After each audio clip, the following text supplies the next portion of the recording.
What's up, y'all? Welcome back to another episode. Thank you for being here. If you are new here, this is going to be your astrological monthly forecast plus horoscopes for February 2026. Thank you for being here. Like I said, thank you for being here. If you are new, I am Cody. I'm an astrologer. I'm your guy. I do these astrology horoscope videos. I do talk about the forecast, and then towards the end of the videos, I go through each 12 zodiac sign horoscopes, rising sign, I should say, and talk about what we will be talking about, all the main transits for every month. And February, guys, I'm telling you, I feel like I'm going to be saying this in every single month, but February, even though it's a short month, this is a very jam-packed month, guys. We are like getting deeper into 2026.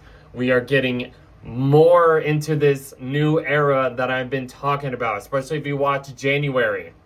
That was like the start of this, literal start of this new year. And as we jump into February, things get a little deeper, guys. There's a lot to talk about for the most part. I have a lot to say though, but thank you all for being here.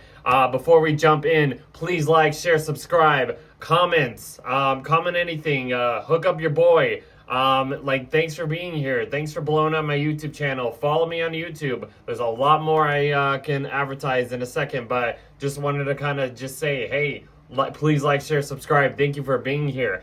I just enjoy doing this stuff, guys, and it's super, super fun doing this. So let's get in.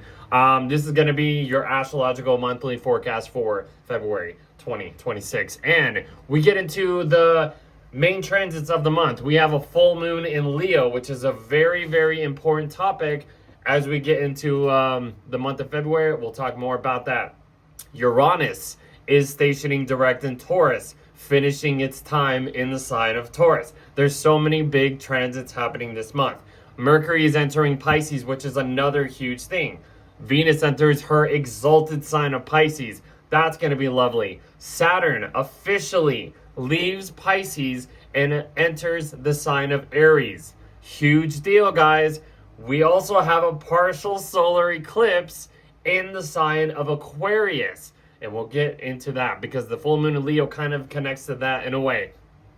Then we get into Pisces season. Then we have one of the biggest transits happening this whole year. The Saturn-Neptune conjunction that I've been talking about for years now. And then we'll talk about the Mercury stationing retrograde in Pisces as we go through the end of the month. But guys, I can't emphasize this. This is going to be a huge month if you are super excited like I am, which I really hope you are, because there can be so many positive things happening through this month. So there's nothing to fear. Excitement. This is going to be a huge, huge month, guys. I'm telling you. So that's a little good introduction for that. Let's get into some advertisements. So if you want to follow me on other stuff besides YouTube, I am mainly active on Instagram. That is my hookup channel in a way, besides YouTube and stuff. So Codifer Versin. This is where I just usually advertise most of my stuff. I advertise like little clips from my, advertise my merch sales. I share these little astrological illustrations I make on this calendar I do every month. A bunch of other stuff. I've been doing live streams on TikTok and Facebook, and it's been blowing up. That's another thing. Like, come join my lives. These lives have been incredible. I know I said I was going to start doing it in the last month. I've been doing it ever since, after I said that, and I've been loving the lives on TikTok, guys. So join me on TikTok. I also, this is just more stuff that I advertise on my Instagram. But yeah, I've been doing these lives on TikTok and Facebook, and it's been cool. I've been really enjoying it. So follow me on TikTok. I also have some other links of what I do. Like I said, I'm on TikTok. I'm on YouTube. I also have a Patreon. If you guys didn't know about it, I think I talk about it every month. If you want to support my Patreon, it's $10 a tier, or join as a free member. I do free, that's right, free written horoscopes for any member who wants to join. And I talk about every seasonal horoscopes, talking about where the sun's going to be at in a certain house, blah, blah, blah, little explanations and stuff like that. Join my Patreon. I already have a few people on there for free. Come on, support your guy. Join me on YouTube, follow me on YouTube. That's been super cool. Come on to TikTok. the merch website we will get to. There's a lot to talk about on that stuff too. I'm on Facebook, and also I'm on Spotify. That's another thing. I've been like, even my January episode on Spotify got a few views and stuff like that. Even my 2026 episode, just to point that out there, I did make a 2026 episode on YouTube, Spotify, and all that stuff. So watch that. I should have mentioned that too, but I'm mentioning it now. So I'm super excited, guys. This is just super, super fun. So hook your brother up on Instagram. That's what's up. But yeah, this is the merch website. This is my merch brand. It's a clothing brand that I've been working for about 5 years, I'd say, at this point. Spreadshop is the company, and I've made my own website. So these are the categories that I usually have: planetary designs, the year of the horse. I just released this, and that's another thing we're going to be talking about as we go through this month. So yeah, I do like universal signs. I did last year of the snake design. There's all a bunch of planetary zodiac designs on there, and all 12 zodiac signs are on there. And I'm like joking. And I'm going to be releasing the Aquarius merch very, very soon. So it should be out at this point, around this time. So it should be, I'm recording this in January. So yeah, once we get towards Aquarius season, towards the next video, I will be sharing that as well. So if you want to, wait till then or just join, come check it out. But yeah, these are the products. There's a bunch of stuff. This is the design for the year of the horse, the fire horse, I should say.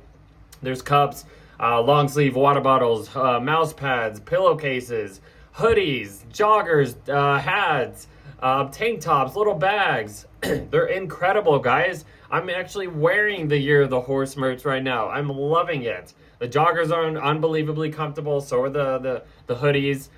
Here's the cap merch that I showed you. All 12 zodiac signs on here, guys. So more and more every month, I release this new zodiac sign design every month, as long as and promoting all of my sales and stuff like that. So that's all I will show you on that.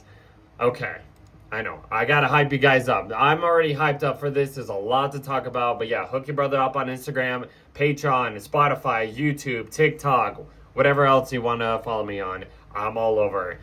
So yeah, let's jump back into February. So, all right, guys, are you ready? This is a kick-ass month. I don't care what I'm saying. This is going to be a huge, huge month. We're getting deeper into this new chapter that we are entering for the year of 2026. Are you ready? Drum roll, please. I said that in the last video. I'm just kidding. I won't do that in every video. But yeah, let's get into the good stuff, guys. Here we go. All right. This is going to be your astrological monthly overview forecast for February 2026. So for the first, so basically, what I talk about, depending on how many things we're talking about. I got kind of like a little over a half a page of notes here of the transits. So maybe give it a half hour to 45 minutes to possibly 50 minutes. Give it or take. And then later on for the rest of the video, usually it's about an hour and a half or whatever it is for the zodiac sign, rising sign descriptions of these horoscopes and stuff like that. Hopefully that makes sense. I know, I feel like I'm just blurting out a bunch of stuff and you guys are like, what is he talking about? I talk big sometimes. Anyways. So the first thing happening right here, we're getting up to the full moon in Leo. That is literally happening the first day of February. So guys, like I said, this full moon in Leo, not only is this is just a normal full moon. You can even say it could be a partial lunar eclipse if you want, or full moon eclipse. It's kind of wide. Anyways, but it kind of gets us a little deeper, gets us a little bit closer, giving us glimpses of this eclipse season we are entering. And we've been kind of building up to this point throughout January. We've been kind of feeling something heat up. As we get into February, things are starting to heat up again because the eclipse season is approaching. It is maximizing at this point. And we'll get into February, into March. That's going to be eclipse season, period. And I'm telling you, as soon as this full moon in Leo hits, boom, we're locked in at this point. And yes, it's a full moon in Leo, shining, it's the moon in Leo, emphasizing more boldness, more bold emotions, more courage, just courageous kind of energy, just huge individualistic performance energy. Everything is like this huge stellium happening in Aquarius. And Aquarius energy is about the people, it's about the audience, it's about everybody in this global world that we are in. That is kind of the description of Aquarius. And having the moon in Leo over here is just illuminating. It's just trying to balance out all of this Aquarius energy. It's like, okay, we are a part of this bold world, like this huge world, but this is where it kind of comes down to the individual. How can you show yourself in this world that we are living in? How can you perform something if you are being a part of something? I hope that makes sense. The Aquarius Leo axis is going to be emphasized throughout this year because the lunar nodes are going to be moving into Aquarius and Leo. The North Node is about to go in Aquarius. Later on this summer, the South Node will get into Leo. This is why this lunation and the following lunation, the new moon partial eclipse in Aquarius, is going to be super important at this point. Another thing, these lunations occur have like a 6-month like ripple effect, you could say. So that's what I'm saying. This full moon is like trying to say, hey, get ready. The South Node is going to be here very, very soon. And we're going to have a solar eclipse in Leo I believe it's in August or something like that. I talked about it in my 2026 yearly forecast video if you want to go see that out. But this is like going to like, hey, get ready for this, massive shift that's going to be happening. And this is just a little glimpse of what we are going into, guys. But yeah, eclipse season is approaching at this point. So as we get deeper into February, we'll talk more about what's the new moon in Aquarius is going to be about. So get ready for that, guys. The next big thing is Uranus is stationing direct. You can see a little S here by Uranus. This is a huge deal because Uranus just went back into Taurus back in November to kind of finish some unfinished business that it's been doing since it's been in Taurus. And it's been in Taurus since I believe like 2018-ish, around that time. So about 7-8 years at this point. So as Uranus is stationing, anxiety levels will be rising because that's just Uranus like energy and stuff like that. And Uranus is going to be very active this point. You can already see like these planets in Aquarius are going to start to square Uranus. So that just kind of means there's going to be some curveballs being thrown probably like every week or whatever. Or whenever these planets are going through Aquarius, they're going to be hitting the 90-degree angle to Uranus. So we're going to be getting thrown unexpected curveballs throughout the month. But yeah, Uranus stationing direct. This is like finishing its time in Taurus. He's going to be leaving in the next couple months and entering Gemini, which is going to be another big deal because we had Uranus enter Gemini last summer. So we'll get to that when Uranus gets into Gemini, but this is another like turning point, guys. So all right, anyways, like I said, Mercury is going to be one of the first ones squaring Uranus. So Mercury is in Aquarius at this point. It's still working really good. It's kind of thinking outside the box. It's trying to think 10 steps ahead. That's kind of the Aquarius energy. It is really looking beyond the wall of its normal status quo, stuff like that. So Mercury, our mindsets, our way of processing information, communicating, whatever information that we hear about this time is going to be, like I said, somebody's going to throw a curveball and you're like, whoa, didn't see that coming. And it's going to throw us off in a way. But it's, for the most part, I don't want to scare anybody when I'm saying this because it's a challenge. It is a learning process. It is like, okay, if something gets thrown at me, some information that's like out of the blue, kind of shakes up this way of communicating. It's mainly, I would just say it's mainly trying to like get you outside of this pattern that maybe you are stuck in a way. So if there is a pattern that you keep repeating, maybe all these planets squaring Uranus is just going to keep you're going to keep hitting a wall until you realize, oh, I'm hitting a wall. I need to kind of go around this in a way. So like, just to kind of give you that perspective, that's kind of how the energy is going to be activated throughout February. So next thing, Mercury goes into Pisces. So here we go. Let me get to the actual, it happens around what, the 6th, February 6th. So this is another thing that's like going to be huge, because Mercury's going to be in Pisces for like, I think 2 months. And that's because Mercury's going to be doing a retrograde over the next couple months, guys. So as Mercury leaves Aquarius, very like outsider perspective, outsider ways of thinking, thinking 10 steps ahead. It gets into Pisces. It's in its sign of detriment or its sign of fall, you could say, or exile, whatever you want to call it. There's a few names for that.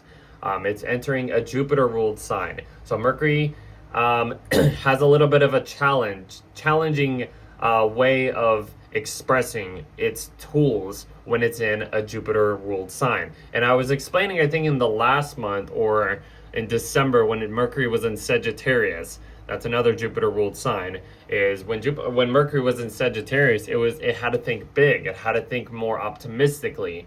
It had to like kind of shoot the arrow and have this like blind faith into whatever plans it was heading into. And it's going to kind of be like the same thing as it gets into Pisces. But in Pisces, it had like Mercury in Pisces has a more intuitive, emotional kind of way of expressing stuff. Like I would say what I've experienced of people having Mercury in Pisces, they kind of express not so clearly. They kind of express more with a feeling type of energy. They express thoughts and communicate things in a way that's like describing like shapes and forms in kind of the best way to describe that. Like you'll say, I don't know, like I don't know exactly how to like explain this, but like it's kind of like looking at a different side of, let's just say you're looking at a color and you're like, okay, it's blue, okay? But then the Mercury in Pisces is saying like, no, it's purple or something like that. And kind of like, you're like, what do you mean it's like that? But it kind of like Mercury in Pisces energy, I feel like I'm getting off rails on this by saying this, but it kind of has like a different way of like seeing things. That's, I don't know, whatever. Mercury in Pisces also has a way of like expressing just like, it's like just a universal, blendable kind of way of your thoughts. I feel like that was probably the worst example, but I hope that made sense. Like that's kind of, it doesn't make sense, but it gives us a different perspective in a way that kind of blends something into something. I don't know. I hope that makes sense, guys. But yeah, importantly, Mercury's going to be in Pisces until like, I think April, I believe. So we have a long time for this. Mercury's going to end up going over the North Node and then station or enter shadow around the North Node. So, and it's going to go forward, station retrograde, and then move all the way back towards the North Node. So that's going to be like, this whole Mercury retrograde, I was just thinking of like, it's going to be a huge test of fate. And like going all these planets going over the North Node over the next couple months is just really kind of giving us a little glimpse of what this future event, this future direction wants us to head into. And Mercury in Pisces is not going to be the most clear kind of energy transit. But we're gonna have to be more intuitive. We're gonna have to use our we're gonna have to, like I said, kind of see different sides of the picture. Be a little bit more open-minded. Kind of just like, it's a huge deal. I don't know. If I think more about it, I'll explain it. But this Mercury's gonna be retrograde in all water signs too, I should say. So we gotta move on. The next big thing. I hope that made sense, guys. The next big thing is Venus is coming up to a square with Uranus.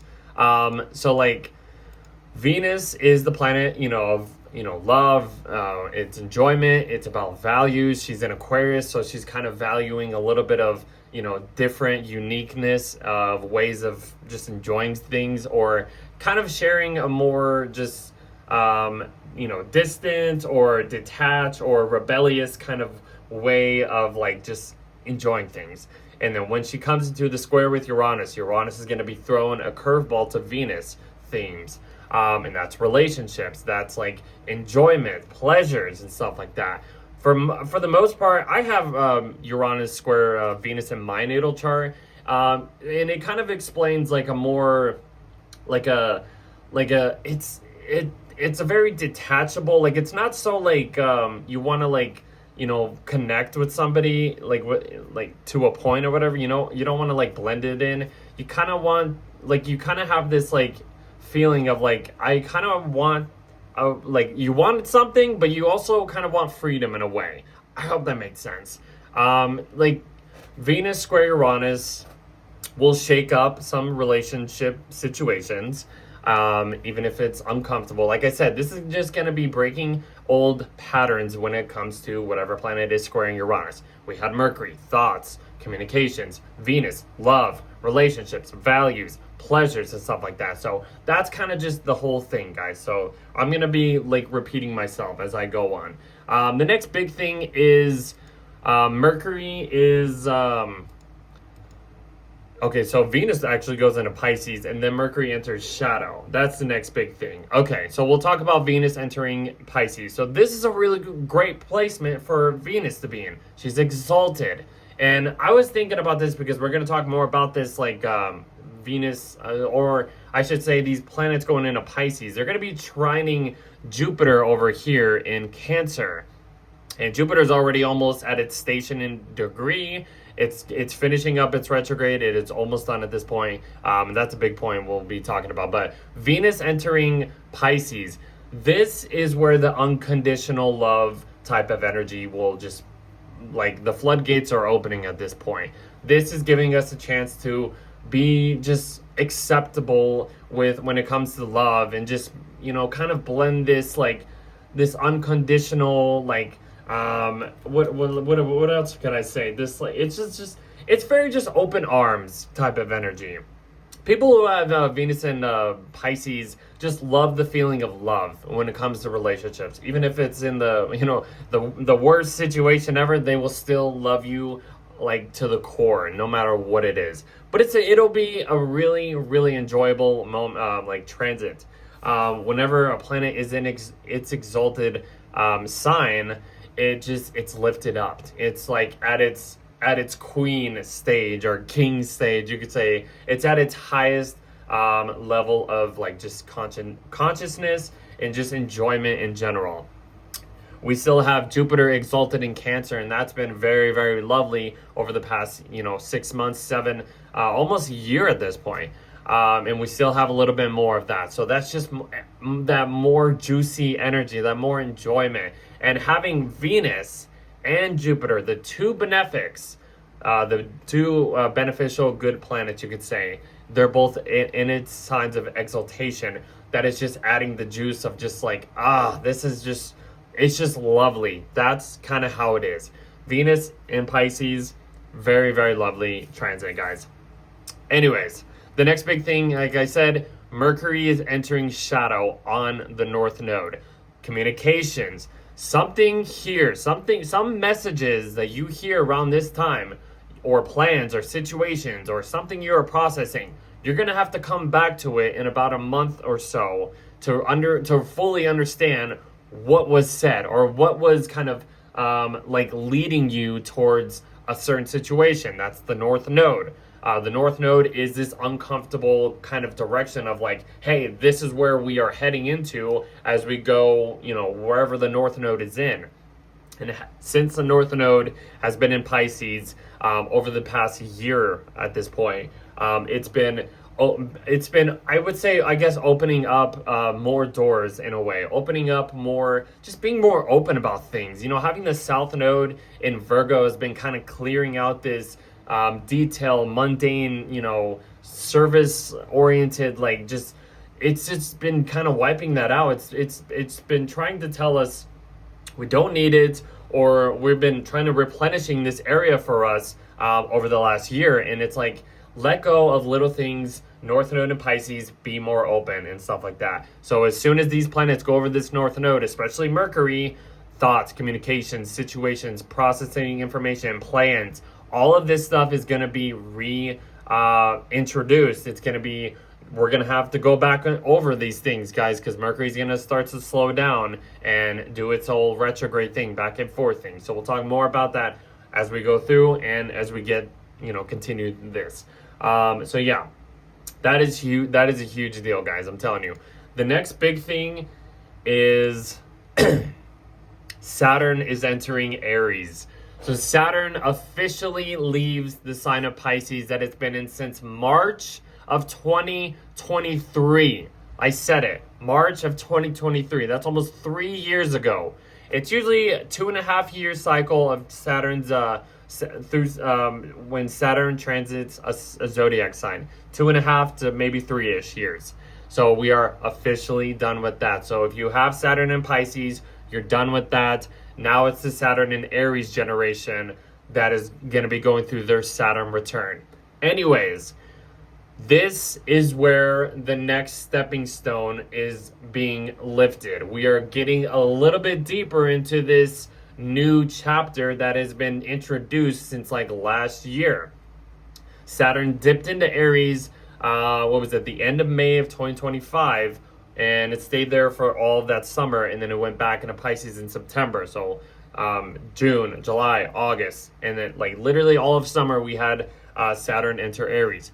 Whatever happened during that time, we are coming back to that, but we are officially being, like I said, the floodgates are opening at this point. We are opening a new cycle when it comes to Saturnian times or whatever. So that's new responsibilities, new ways of being mature, new ways of disciplining ourselves, new ways of taking our time. Saturn is technically entering its sign of fall, so this isn't I would say the worst, placement to be in, but it'll just kind of, like I've been saying, bring a little bit more time to this, rapid, fast Aries energy that Aries likes to do. And it's building up this Saturn-Neptune conjunction. So this is a huge, huge deal, guys. We'll get to that in just a second. So we got to move on. The sun is starting to square Uranus at that point too. So the sun's in detriment at this point still. It's in Aquarius. It's, kind of a weekend placement. At this point, we have kind of Saturn in fall, Mercury in fall, and the sun in fall. So the energy is not all there, though. So even if like during this time, this is around Valentine's Day, even if you want to just go out and do all this stuff, the energy's gonna feel a little lower, and we'll feel that. We're gonna feel not so energized at this point, and that's okay. The only good thing about this is we're gonna have to kind of be a little bit creative and even if in uncomfortable times, there's ways of managing things, and this is just a little bit of that time. Anyway, so the sun in Aquarius, it's squaring Uranus, curveball when it comes to our solar, figure, our way that we want to shine. We want to kind of blend into, groups of people in order to, get the most out of this, transit or whatever. We want to be a little bit more unique, detached, rebellious, original in a way. But then, like I said, it's squaring Uranus, so there's going to be some curveball to, maybe something to do with groups of people, something to do with just like trying to connect with people, and then something just gets thrown into your way and it rubs you the wrong way or something like that. Like that's, I guess, what I would kind of say. So egos will be kind of checked in a way, I guess I can say. But yeah, that's kind of just like the sun squaring Uranus. And like I said, Uranus's energy is going to be very high end during this month. I believe Mars will make a square to Uranus. That'll be like the last planet making a square to Uranus. So that's just going to be the last like curveball getting thrown at us. So yeah, like it's okay. Like I said, the energy is not going to be there. So if you are trying to, have all this energy and just go max, it's not going to be there, guys. You're going to have to do like I'd say like a 50-50 kind of thing, or maybe like I don't know, even lower than 50 or what at that point. But yeah, just it's all good. I would just say take this as a perspective from like a different perspective being thrown at you. And don't take it as a, wow, this person's like making me mad, but just take it as like, okay, I can't do it all on my own, even if I feel like I have to connect with someone to make the most out of this. Whatever plans are happening at this point, something is going to be thrown. Something's not going to go the way that it's meant to be. Mercury's in shadow at this point too, so that's another layer of like plans are starting to slow down at this point. The energy is not so push, push, push. It's like hold back in a way, like slow down. That's kind of a way, and that's I would say about Saturn and Aries too. That's a slow down. Like, hey, even though Aries energy likes to go fast, we gotta pump the brakes up a little bit. Anyways. Let's see, what's the next thing happening? Mercury's coming up to a trine with Jupiter, which is very, very lovely. I think it's like right here. Whatever, we'll count it around like the middle of the month. So we're still in the middle of the month at this point, guys. But yeah, so as the planets start to go into Pisces, like I said, they're going to start to trine Jupiter. Mercury is in a Jupiter-ruled sign, and it's not working at its best, but it's being contacted by its ruler. And Jupiter is trying to offer more guidance, more just help, like a helping hand to this Mercury in Pisces kind of energy, this transit. Mercury is not operating very good. It's like, what does this mean? I'm seeing this, but I'm being told this. And then Jupiter is kind of like I was saying earlier. But Jupiter in Cancer, like I said, this is kind of like leaning towards I don't know, like a higher teacher or like a guru or whatever the heck that's called. Somebody that can kind of guide you and ease up certain things that can make this transit a little more softer. Like this, I would say, like I said, this whole Mercury in retrograde or Mercury in Pisces transit, it's going to be a test of fate. And you're gonna have to kind of like take your hands off the wheel and let go and let God in a way. I think I said that about when the North Node went into Pisces in a way about a year ago. So that I can kind of add that layer, let go and let God, let the universe do its thing. Even if you are not processing information so clearly, lean towards people to kind of have that emotional support, that guidance, that just, hey, I kind of don't understand this. Can you help me? Kind of type of way. So yeah, and that's going to continue. Mercury's going to make a couple more trines to Jupiter. So that's going to, help this Mercury in Pisces retrograde along the way. Okay, so then we get, like I said, guys, this is going to be the first. When I was looking at this for the 2026 video, I just called this a new moon in Aquarius. But then I was looking at other astrologers, and they're like, this is a solar eclipse. And I'm like, okay, I guess you can count this as a solar eclipse. Or a partial eclipse or whatever. Because the North Node is right here at 9 degrees of Pisces. Excuse me. And the new moon is kind of almost in Pisces at this point. It's 2 degrees at the last degree of Aquarius in a way. So I guess you can count this as a partial eclipse. But like I said, guys, this is going to be the start of the eclipses in Aquarius and Leo. This is the first one in Aquarius, even though it's not exact. But this is the introduction of what's going to happen literally over the next 6 months, but over the next couple years, because the North Node is going to enter Aquarius, and the South Node is going to be entering Leo at the end of July, I believe, and it's not going to leave the sign of Aquarius and Leo until March of 2028. So we have kind of up till the summer of 2028, or you can even probably say the winter of 2029, when this completely this cycle is ended at this point. So that's 3 years of what's gonna be I'm repeating myself, I can't even talk clearly, of what's gonna be happening over the next few years. The new moon in Aquarius, partial solar eclipse. There's another thing I need to talk about this new moon in Aquarius.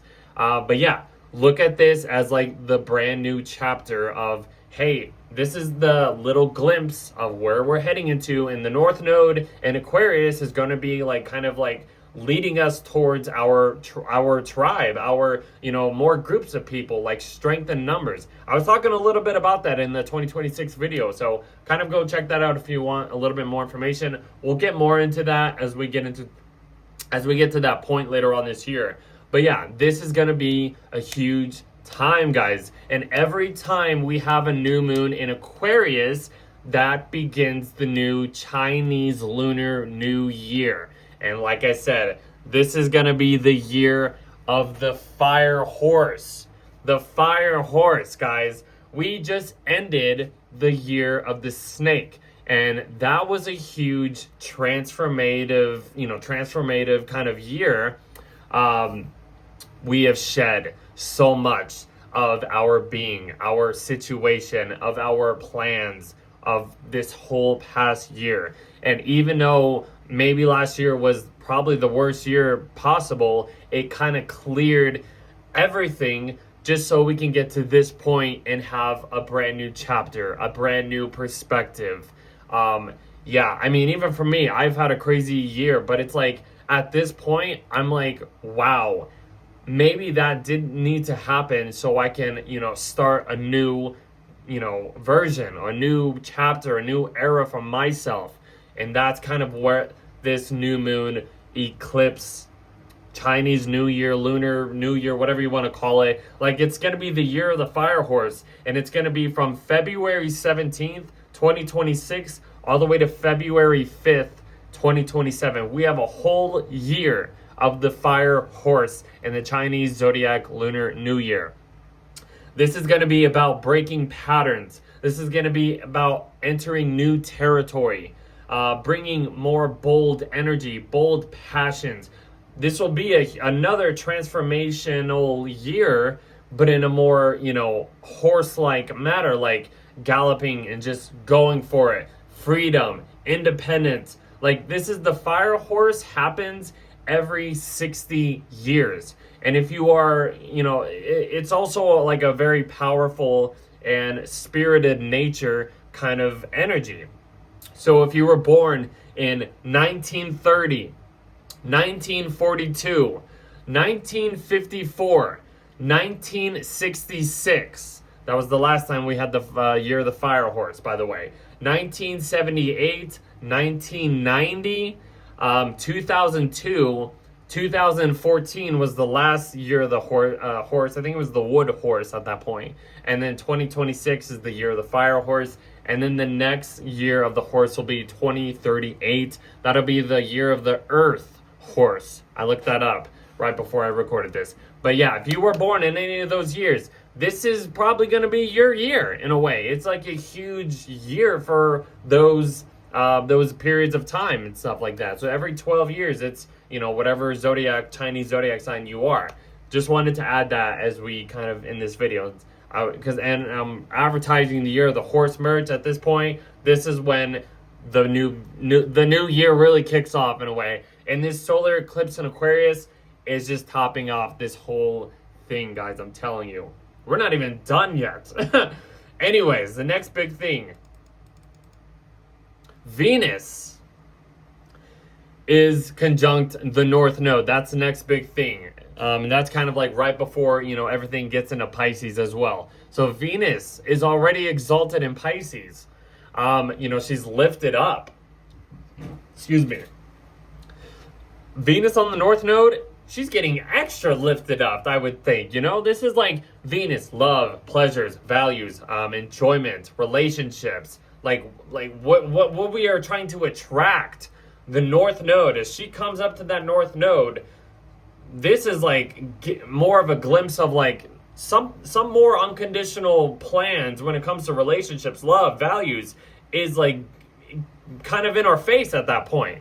So whatever situation, you're like, I think I actually enjoy this, or something's going to be thrown, or you're going to be run into some situation around this time, and you're going to be like, this seems right. I feel like this is just gonna give us that feeling of like, wow, this is probably something that I actually do want to value. This is actually something that I do want to love and stuff like that, or attract. So this could be anything. This could be a person walking in your path and you're just like, whoa, didn't see that coming. And it just like changes your whole perspective on a relationship in a way. Like it could be anything, guys. Like that's going to be a crazy time at that point. I'm just saying, like, that's just a layer of what could happen. And then, there's so much to talk about, I know. I just get excited about this. And then the sun leaves Aquarius and enters Pisces. Pisces season begins. The sun gets out of detriment, so that solar energy kind of gets a little, back in a way, And as we get into Pisces, this is the end point of the cycle that has been happening since last Aries season. And right before we get into Aries season, like this is like the ending point. This is why Pisces is kind of representing this blendable, everything all into one kind of energy. So that's kind of the exciting point. We're getting closer to spring. We're kind of sensing that spring is approaching. We're at the end of winter at this point, and that's like kind of like the Pisces energy. It's like, okay, something is coming back. The days are getting a lot longer at this point. So yeah, Pisces energy, guys. I mean, it is the water sign. It is the dreamer. It's in a Jupiter ruled sign. All these planets are in Jupiter's ruled house. I mean, look at it. Jupiter's at 15 degrees at this point. He is at his stationing direct point. He is not moving, just minutes a little bit at a time. But Jupiter's going to be stationing at 15 degrees in the beginning of March. We'll talk about that next month. But yeah, as soon as we get into Pisces, like that's another thing. The sun makes a trine to Jupiter. That means he's going to be stationing direct or retrograde. That's usually what happens at that point. Anyway, so yeah, Pisces energy, just spiritual, mystical, just romanticizing. You're going to just want to just have this. It's just adding a more unconditional type of level, guys. I could go on and on about that, but I have something really, really important to talk about next, guys. And this is probably going to be the most important thing of the whole month. And that is the Saturn-Neptune conjunction, guys. So, I need a drink of water before I continue this because I have a lot to talk about. Okay, so Saturn finally passes Neptune. Last summer, Saturn got close to Neptune. It was like a half a degree, maybe a degree away from Neptune, and then they both stationed retrograde, and then they went back into Pisces. At this point, this is where things get locked in. At this point, there's no going back. Saturn is the planet of reality, commitments, long-term achievements, taking more time. It's the planet of karma. It's in Aries. It's trying to let's slow this Aries energy down a little bit and take a little bit more time and have, a little bit more courage, more this pioneer energy, this fire, but just, tame it as we go through the Saturn and Aries time, Saturn will be in Aries until April, I think, of 2028, I should add. Neptune is entering Aries. It just officially entered Aries at the end of January. Neptune went into Aries last year. It stayed there a lot longer than Saturn did. And it kind of gave us this new idealistic, initiative, pioneering, kind of bold, creative perspective. Didn't think I could do this, kind of possible. You can even add warlike type of energy in a way because it's in the sign of war, Aries, something like that. So Neptune's also about fantasies, illusions, dreams. And what I've been learning about this, it's so interesting. I'm telling you guys do not want to miss this. This is going to be a huge deal in our times. The planet of reality is connecting with the planet of dreams. Do you want to make your dreams a reality? That's literally the energy. A lot of other stuff can happen, the media could, it could be checked on, what is real and what is not real. We've been kind of in this energy of what is real and what's not real over the last couple of years since these planets have been building up to this point.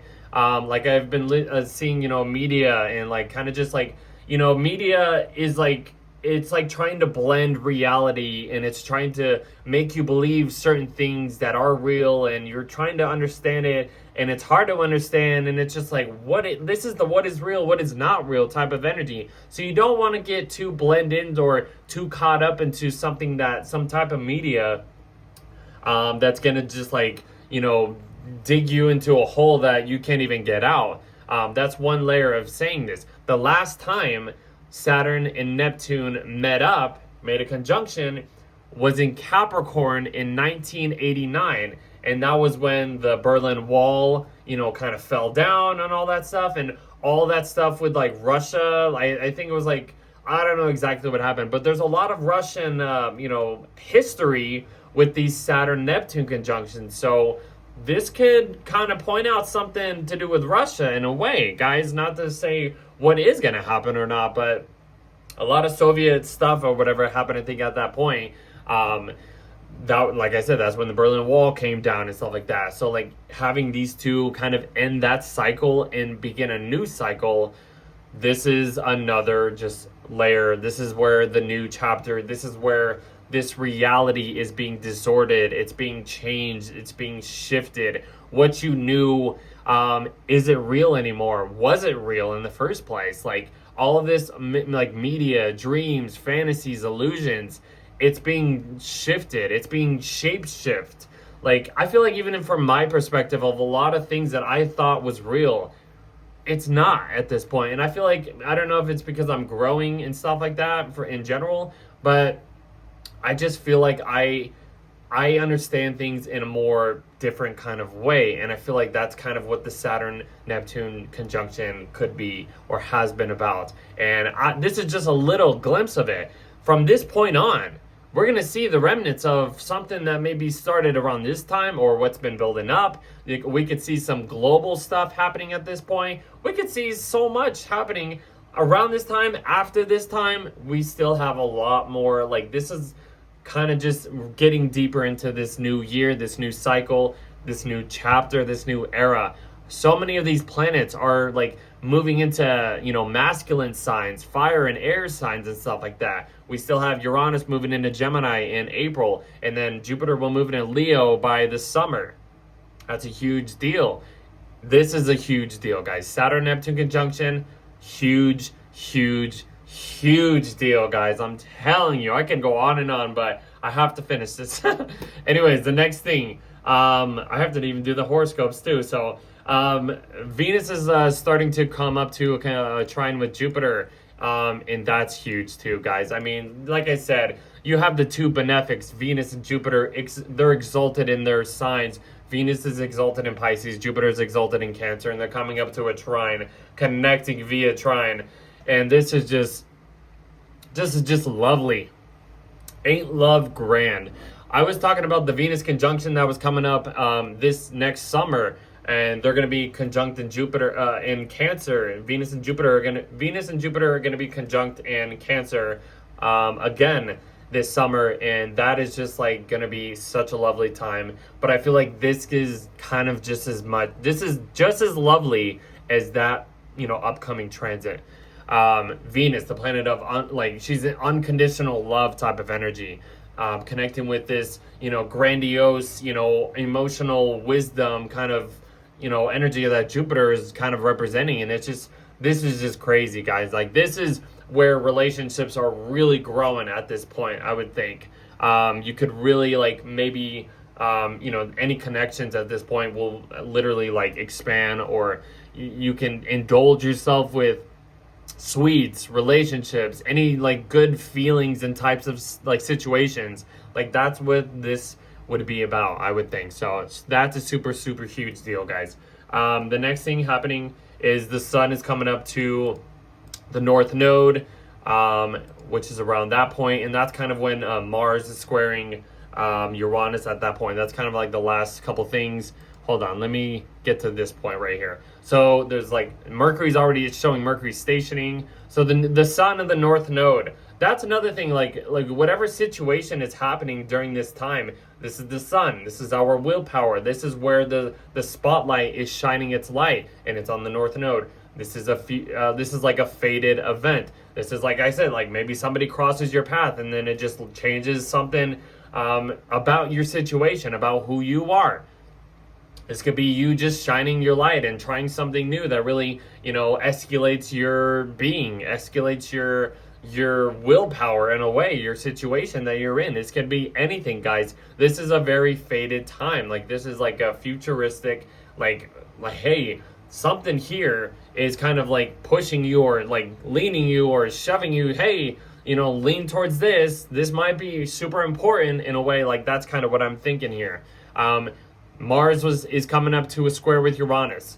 So Mars is in Aquarius. It's finishing its time in Aquarius. It's been here since the end of January. But it comes into a square with Uranus. This is the last curveball getting thrown. And Mars is the planet of action, drive, what gets us going, our desired direction. It's in Aquarius. So it's kind of like, wanting to do things a little unique. Be a little rebellious in a way, or I think I was explaining it, kind of connecting, kind of strength in numbers when it comes to like you in a group or you and somebody else, and having this desired direction to go after, in a way. But Uranus is in Taurus. It's throwing a curveball at Mars and Aquarius. So this can be like you wanting to, you and a group of people want to just do this plan, or you want to connect with this, execute this situation, and then it's just like something gets thrown into your plans, and it's like, okay, that didn't work out. How am I going to maneuver around this? This can be some some confrontation, like unpredictable situations that kind of, force you to face some confrontations in a way, I would think. So you want to be careful around this time, especially when it comes to like people crossing your path the wrong way.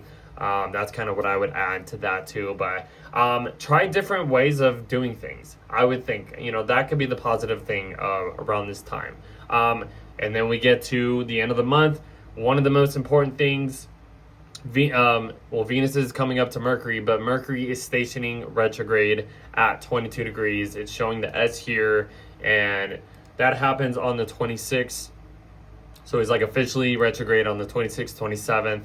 And then Venus kind of comes up to Mercury. So yeah, like this is the end of the month. So like I said, this Mercury retrograde is going to be a test of faith. It's not going to feel easy. I think one of my last, memories of Mercury stationing retrograde was in like 2020. It did a retrograde last year, but in 2020, when the lockdowns were happening, it was like Mercury was in retrograde in Pisces, and nobody knew what was going on. That was a huge test of faith for the world in general. We didn't know what was going to happen. We didn't know what was kind of going to be unfolded, but we kind of had to be a little creative and just let things happen. And what I'm kind of seeing at this point is the same thing. Mercury did retrograde a little bit in Pisces last year. So I don't know if anything themes come from 2020, last year in 2025, like spring type. Because Mercury was on the North Node at that point too. Like, hey, something important might be here. But yeah, here we are again and stuff like that. So, and then, so this is going to be a huge test of fate. We'll talk more about that as we get into March. I got to go through the horoscopes at this time. This is a longer video at this point. And then Venus comes up to Mercury to just kind of add some softness to like, hey, whatever happens, let it happen. It's okay. Like, that's how I see it. Because Venus is about softening things up. It's about easing things up. So if you're like, I don't know what's going on, you know what I mean? Like, somebody can be like, hey, it's all good. Just let it be. Let it process. Once we get back to this point, you'll understand, like, okay, I remember this person helped me with this. So that's kind of how I'll end the month forecast for you guys.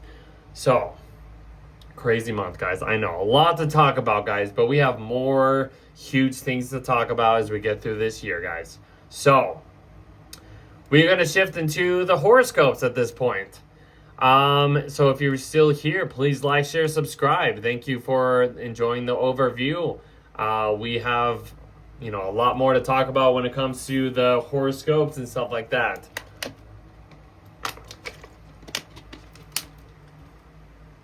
All right. If you are an Aries Rising, so the first big thing happening is this full moon happening in your fifth house of Leo. And, I was explaining in the overview, like, hey, these lunations and this full moon in Leo and the new moon in Aquarius, which is going to be a partial solar eclipse happening for you. This is going to be some important information that we might start, need to be aware of and stuff like that. So, but having the full moon in your fifth house, this is just illuminating something to do with like, some performance energy, maybe something to do with children, something to do with a hobby, something to do with like your creative expressions or something inspiration or some passion project is being illuminated at this point. You have all these planets in Aquarius in your, you have all these planets in Aquarius in your 11th house, like kind of emphasizing and putting the spotlight on groups of people, your hopes and dreams, more opportunities are being kind of, granted to you in a way when you connect with other people. So this is just kind of like the people who you connect with, and then, is going to be, a good thing, because once we go through this full moon in Leo, this will give you the spotlight to kind of like blend in your passions, your, inspirations, your creative ways of doing things, and kind of like balance all of these connections out, which is going to be super exciting. Share your passion projects with friends and stuff like that. See what they think about it. They might actually enjoy what you do and stuff like that if you have, any of that stuff, or something to do with like children or something like that. I don't know. It could be a good full moon for you guys. And then Uranus is stationing direct in your second house. So whatever like innovative kind of creations you've been, maybe dealing with at this point, this is kind of like your understanding, like, so you've had Uranus in this second house of yours since 2018, and you probably had to be more innovative, inventive when it comes to your personal wealth, finances, values, possessions. You had to maybe think outside the box in a way. So this is like the final conclusion of having Uranus in your second house. Like, hey, you've done maybe, you played all your cards out in a way of being creative when it comes to, having some solid support or whatever, even if it's been on shaky ground over the last 7 to 8 years. This is like, okay, now I understand, what I've done, I can move on from this point. My wealth is probably getting more improved in some type of way. So that's kind of a big thing, because it's going to leave and then enter your third house in April. The next big thing is Mercury is entering your 12th house of Pisces. Mercury is entering its sign of fall or detriment in your 12th house.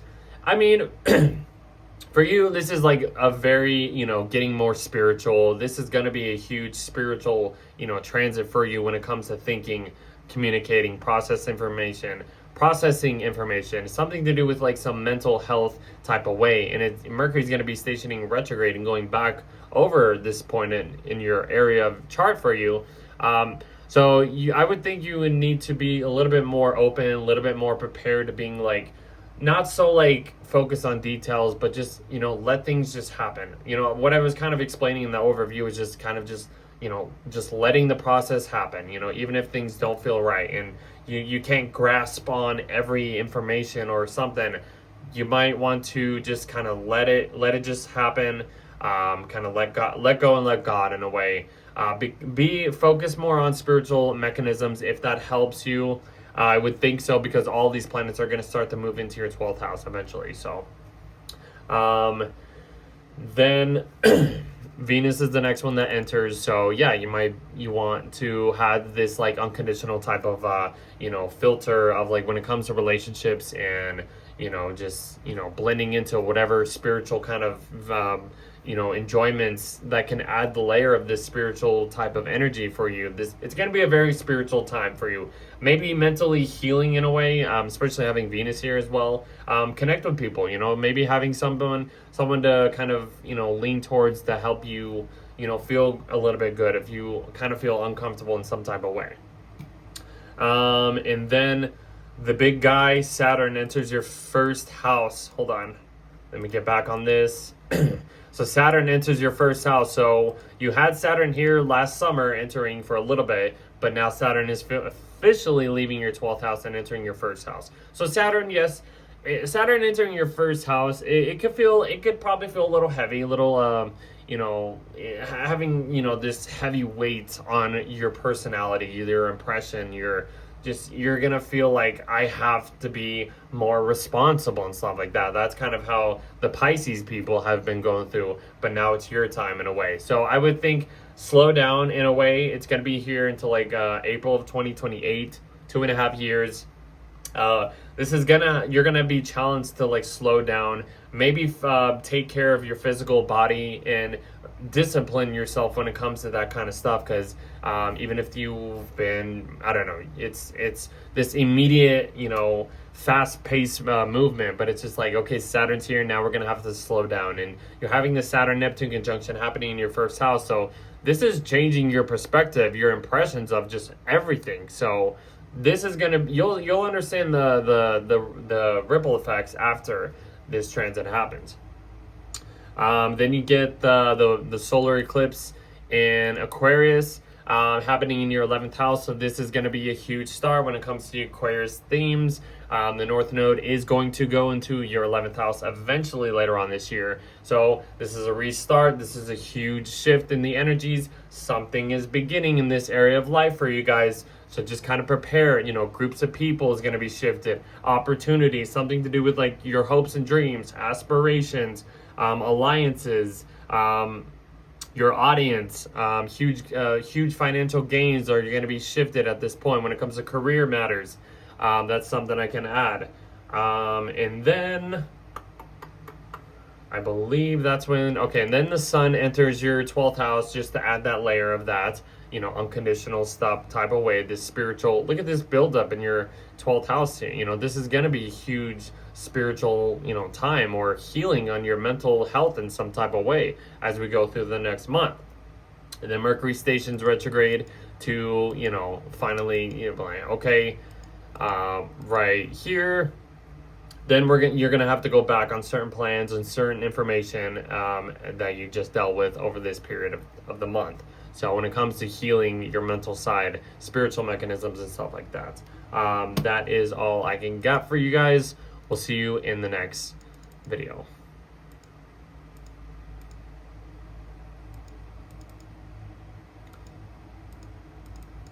All right, for Taurus Risings, your first thing happening is you're having a full moon in your 4th house in Leo. So this is just illuminating and balancing out all of this stuff that is in your 10th house of Aquarius. So you got a huge 10th house stellium happening in Aquarius. And this is kind of just focusing on like career stuff, public matters and stuff like that.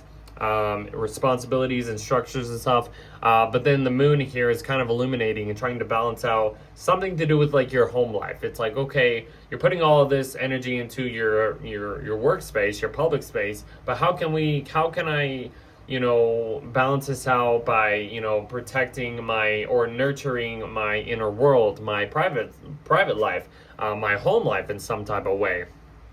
Even if this is going to be a very important time, because these lunar nodes are going to start to go into your 10th and 4th house eventually later on. So this is just adding a little preview of what's coming eventually over the next, few months, over the next couple of years. You're going to have eclipses in these 2 houses. So your home life and your career life is going to be shifted. And once we get to the new moon in Aquarius, you'll understand that is like where it all begins. But this is just giving you, hey, get ready. Something's going to be changing in your 4th house over here, guys. Uranus is stationing direct in your 1st house. So you've had Uranus in your 1st house for maybe 7 to 8 years, around 2018. Uranus is finishing its time, Maybe this is shaking you outside of this comfort zone that you like to maybe kind of keep a stable impression or personality in. But it's given you the opportunity to kind of step outside the box when it comes to how you show yourself in the world, and it's just finishing its time in this point for you. It's been a hell of a run, I bet, for you guys. So it's all good. Over the next couple months, it'll leave, and you'll get back to your normal Taurus themes at that point. Next thing happening is Mercury's going into your 11th house. I'll just add Venus there too, your ruler. So Mercury and Venus going into your 11th house. I mean, this is going to be an important time for Mercury too, because I mean, Mercury's going to be doing a retrograde in your 11th house. There's going to be some, uncharted, fate related situations going back and forth, letting things just kind of let them be and don't force anything to happen around this time, even if things kind of feel like, hey, something feels like, kind of faded, or something feels like something's like hinting at something when it comes to friendships, opportunities, group matters, alliances, something to do with like financial gains from your career or something like that. Like more opportunities are kind of brewing around this time. Having your ruler Venus enter your 11th house is just kind of softening this unconditional and this vibe or whatever when it comes to friendships, communities, alliances, trying to be more open, have a little bit more open arms when it comes to opportunities being handed to you in a way. This is attraction in a way, like you're attracting these themes. That can be very exciting for you guys. The next big thing happening is Saturn is entering your 12th house. So you had Saturn enter here last summer, and it kind of dipped in to give you a little preview of what's going to happen at this point. And Saturn officially leaves your 11th house, enters your 12th house. This is going to be a very spiritual, kind of heavy, but you're going to have to discipline this mental health energy in a way in order for you to gain the most out of this transit. Saturn's going to be here until around like April of 2028, so you have a long time to understand this energy. So don't just think it's going to happen all in one day. This is the time to actually take things a little bit slower and understand, like, I need to discipline myself or be a little bit more mature when it comes to like spiritual themes, mental health. Maybe some type of endings are going to be occurring in a way over the next couple of years, which could kind of feel like some type of loss happening, but eventually you'll kind of understand maybe you needed that to happen in a way, just to kind of put that out there. Next thing happening is this partial solar eclipse happening in your 10th house of Aquarius. So like I said, this is going to be a huge start when it comes to these eclipses in your 10th and 4th house, and this is the first like full one, you could say, the introduction of this new moon in Aquarius themes, or you could say eclipses in Aquarius over the next couple of years. Career, responsibilities, structures, reputations, any actions you take in the public, it's going to be shifted over the next couple to few years at this point, so just be ready for that. Next thing happening is the sun enters your 11th house, just to put the spotlight on groups of people, friendships, more opportunities, put the spotlight on your dreams and hopes and stuff like that. Kind of just blend into some more, you're just blending and having this more unconditional type of energy happening over the next month. The next thing happening is the Saturn-Neptune conjunction happening in your 12th house. So, I mean, that's a huge deal, guys. I mean, I was talking about that. Like, reality is, like, the planet of reality is blending into the planet of illusions and fantasies. And maybe there's some, dreams and fantasies or illusions that you were dealing with that kind of get wiped away in some type of way. And it's in your 12th house. So this could be, understanding some spiritual hidden, space that kind of just gives you a new perspective of this mental healing type of energy that is going to happen, especially after this point, guys. So huge deal when it comes to like just like I said, maybe isolation in a way. Like maybe you need more isolation in a way, and maybe you thought, oh, I don't need it, I feel like that's bad, but then maybe you're like, I might kind of need that in a way that kind of helps the mental healing over time or whatever, something like that. Let's see. After that is Mercury stationing retrograde in your... Hold on, let me get this right. Mercury stationing retrograde in your 11th house, and that is just going to be the beginning of the Mercury retrograde. So let things be. Don't force anything, especially when it comes to more opportunities. Having faith in a way. whatever you're blending into when it comes to friends, your hopes and dreams. Just let this Mercury retrograde happen and you'll understand, okay, I'm glad I just took his advice and let things happen. We'll talk more about it next month, guys. We'll see you in the next month.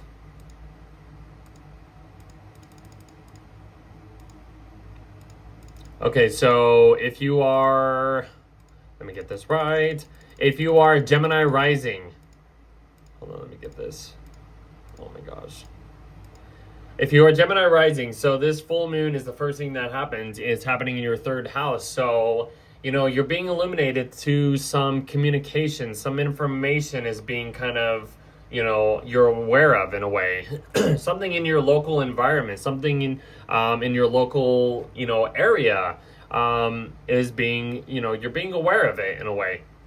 And I would say, something, you're going to start to have these eclipses happening in your third and ninth house. So this is going to be some huge learning curves, these huge learning situations, or traveling, and, something to do with like your, like local environment, relatives, siblings, higher knowledge, higher consciousness. Like all of this stuff is going to just be, this is just giving you a glimpse of where we are going into as we are entering, the year of 2026. So just kind of be prepared that some new information is being, guided at this point, and you're kind of being aware like something's shifting in this way. So the next big thing is Uranus is stationing direct in your 12th house. You've had Uranus here since like 2018, last 7 or 8 years. It kind of dipped into your first house last summer, kind of giving you a little unpredictable new chapter, new vibe occurring for you. Now it's heading back into your first house at this point.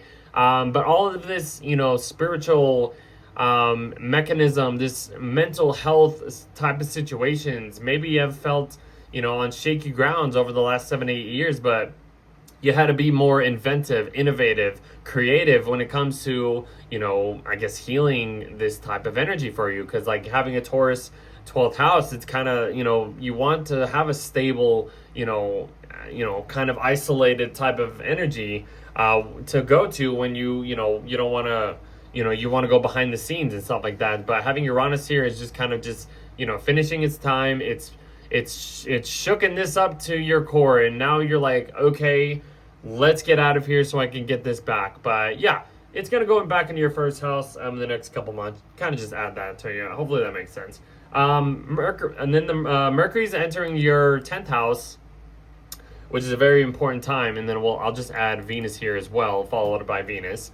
Mercury and Venus are entering your 10th house of Pisces. So Mercury's going to be here. Your ruler, I should say, is going to be in here for the next like couple months. It's going to be doing a retrograde, so just kind of prepare. Something's going to be off. Something is going to start to slow down when it comes to career matters, responsibilities, structure, reputations, actions you take in the world. Any of this stuff is, you're going to have to just kind of let it happen and let the process be and stuff like that. So even if things kind of feel a little weird or something like that, just let it happen. It's going to be going over the North Node, and you're going to be, you're getting some signs here that something is shifted in your your most public space in a way. Having Venus here is just kind of trying to soften this area for you, trying to blend in and have a little bit more, respect, have a little bit more fun in your career life or your public, and just trying to connect with, people, and just have a little bit more just ease and softness when it comes to your reputation, or just kind of just soften up this Mercury retrograde, I should say, because Venus and Mercury are going to be kind of close to each other this whole month. So look at it as that, so even if things kind of feel off, you kind of have Venus on your side to just like ease up the pain in a way if things feel a little off. Next thing happening is Saturn is leaving your 10th house, which is probably going to be a good feeling for you guys, because you've been probably getting slammed on responsibilities over the last couple of years when it comes to like your career life, responsibilities, reputations, actions you've taken in the world. But now it's leaving and it's going into your 11th house. So it's like, okay, now let's see what kind of opportunities you can, endure, you could say, this round or whatever. Saturn is entering its sign of fall in a way. It's coming up to Neptune, having this Saturn-Neptune conjunction happening in your 11th house. So this is really just blurring, the lines between what is real and, what is possible in this point of view. Maybe if you do blend in with or connect with, similar colleagues or, groups of people, we can actually create some real dreams or whatever, I would think, because Saturn, the reality planet, is connecting with the dream planet of Neptune, and this is actually building your dreams up. And I feel like this could be a huge thing over this period of time as Saturn passes Neptune, even if it feels heavy. New responsibilities when it comes to community services, actually building up to any dreams, goals, lifelong goals you want. Connected with people, even if it feels heavy, you're gonna have to have that perspective of this is what's gonna grant me the best, outcome if I connect with these people or some type of way, or something to do with your audience in a way. Something I should add to, but friendships, that's another thing I could add. A lot of things. We could talk more about it as we go along, but next thing happening is this new moon partial eclipse happening in your 9th house of Aquarius. And like I've been saying, this is the start of something new. These eclipses are going to start to happen in your 9th house and 3rd house. So these are learning houses. These are traveling houses. These are perspective houses, lower perspective, higher perspective, and stuff like that. Some educational stuff, rituals, religions, type of stuff, cultures, foreign things. This is just the start of something big, and you're going to understand after this point, and as soon as the North Node gets into your 9th house, we'll talk more about that then. But yeah, it's going to be something huge, guys. Huge shift, guys, over the next couple of years. And then the sun enters Pisces in your 10th house. You have this buildup in your 10th house. Everything is kind of in your public space at this point. So you kind of want to just, put yourself out there, kind of build a more blendable reputation, unconditional type of role. This is just the Pisces area. Everything's just in your most public viewpoint. So, this is just adding another layer. Next thing happening is Mercury is stationing retrograde. So your ruler will station retrograde. Let me just get to the exact moment. Mercury will station retrograde, your ruler, at 22 degrees in your 10th house. So just kind of prepare. Something is going to be replanned, anything with replan, re-looked at, re-strategize, kind of let things be, let the process happen, guys. And when it comes to your 10th house, themes, responsibilities, structures, your role, career, reputation, any long-term goals, let it happen. You'll have to understand and get things in order. And that's about it. We'll see you in the next month.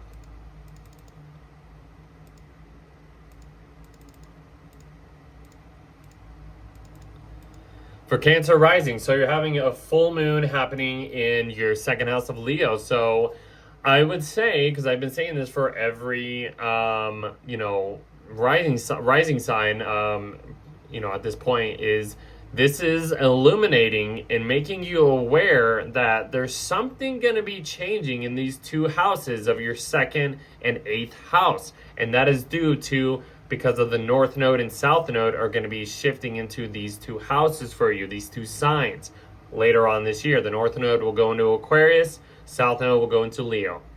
So when it comes to 2nd and 8th house, this is like money houses. This is 2nd house is your personal wealth. 8th house is other people's wealth. So this is this is giving you a little chance, a little of awareness of there's something going to be possibly changed when it comes to my personal possessions, or your personal possessions, I should say, your values, the way you support yourself, the way you indulge food and stuff like that. That could be another thing. Your work ethic, investments, security, something, your priorities in some type of way. And this is giving you a chance to say, hey, there's something here that's going to be changing eventually over the next like 6 months to a couple years. And then we'll get to the solar eclipse and new moon in Aquarius later on, and we'll talk a little bit more of how that's going to affect the eighth house. So the next big thing is Uranus is stationing direct. Hold on. Let me get to that. Uranus is stationing direct in your 11th house, I should say. So you've had Uranus here since like 2018, 7-8 years. It's been on shaky ground when it comes to like opportunities, friendships, groups of people, or situations with groups of people, linking with other people, networking with people, any huge financial, gains with like career and financial stuff with your public life. You've maybe had to be a little bit more inventive, step outside the box when it comes to these themes. Uranus is just finishing its time here and saying, okay, it's done with its little transit, and it's going to start to leave and enter your 12th house in the next couple of months. The next big thing is Mercury is going into your 9th house of Pisces. Mercury is going to be here for the next couple months because it's going to be doing a retrograde eventually, stationing at the end of this month and mainly in March. So Mercury is entering your 9th house. And what I've been kind of saying for the Mercury in retrograde, or just Mercury in Pisces theme, is you're going to have to be a little bit more open. You're going to have to just kind of this is going to be a test of fate. You're going to have to just let things happen, be a little bit more open, let the process, let the universe do what it needs to do. You're going to have to, think more intuitively. And this is in your 9th house. So this is like, there's going to be a lot of higher perspective, higher consciousness, foreign information being thrown at you, possibly, especially when it goes over the North Node. But it's going to eventually help you understand some type of like this whole situation, this whole cycle that you are kind of entering in this way. So let things kind of be. I wouldn't just kind of force anything at this point, because Mercury retrogrades are not the best time to force anything. You kind of have to go back over certain things, but just to introduce that stuff. And then you have Venus here that's going to be entering your 9th house. So just add that ease, that unconditional type of love, that unconditional type of like, let's just kind of, ease up this tension, even if things kind of feel a little off. Venus and Mercury are going to be kind of close to each other this whole month. So even if, this Mercury retrograde feels off and uncomfortable, you have Venus here that can help, kind of soften things up and like have like a helping hand, or lean on somebody's shoulders if something kind of feels, you're like, I can't understand all this, or some type of way, I would think. So kind of understand that, like, it's okay, you got to let things happen. That's the whole Pisces energy. The next thing happening is Saturn is entering your 10th house. And that's going to be a huge deal, guys. So Saturn's been in your 9th house since March of 2023. You've probably had this heaviness on, some higher consciousness, some beliefs, some educational things in a way, if you are dealing with that. And now it's entering your 10th house to have a new storyline, bring you or offer you new responsibilities when it comes to your career. What career path do you want to build towards? How can you build a solid structure, even if it feels uncomfortable, because Saturn is entering its sign of fall? It's going to have to take a little bit more time for this speedy Aries energy to occur. So you're going to have to like let things kind of be and have this change of perspective, because Saturn and Neptune are coming together in your 10th house. Your perspectives on your public life is going to be shifted in the most drastic ways. So that's a huge deal over time too. So I could say that. Next big thing happening is this new moon partial eclipse in Aquarius. And like I said, once we get to this new moon partial eclipse in Aquarius, this is going to be the start of these eclipses that is going to be happening in your 8th house of Aquarius. 8th house is about shared resources, other people's money, intimacy, psychological topics. You can even add sex. You can add like death related situations, inheritance, assets, contributing, mystery, like the occult, something like that. Things that most people don't like to lean towards. But this is like a partner's type of energy. So if you have a partner or something like that, their like resources are going to be shifted in a huge way, guys. So this is just the beginning. You'll understand more about this as we get along this year. The next big thing is the sun is entering Pisces, entering your ninth house, just to add that layer of, blendable energy, what's changing, all of this kind of stuff, guys. So this open perspective, maybe traveling in some type of way, but, having Mercury here, you might have to double check or triple check any travel plans, I would think, just to put that out there. That's kind of just the whole vibe of this. The next big thing is basically Mercury stationing retrograde. So I did talk about the Saturn-Neptune conjunction happening. That's just going to be shifting new perspectives, new illusions, new dreams, and making it more real in your public life, in your public space, your reputation, the actions that you want to take out in the world, how you structure your life and stuff like that. Then Mercury stations retrograde in your ninth house. This is going to be a huge test of fate.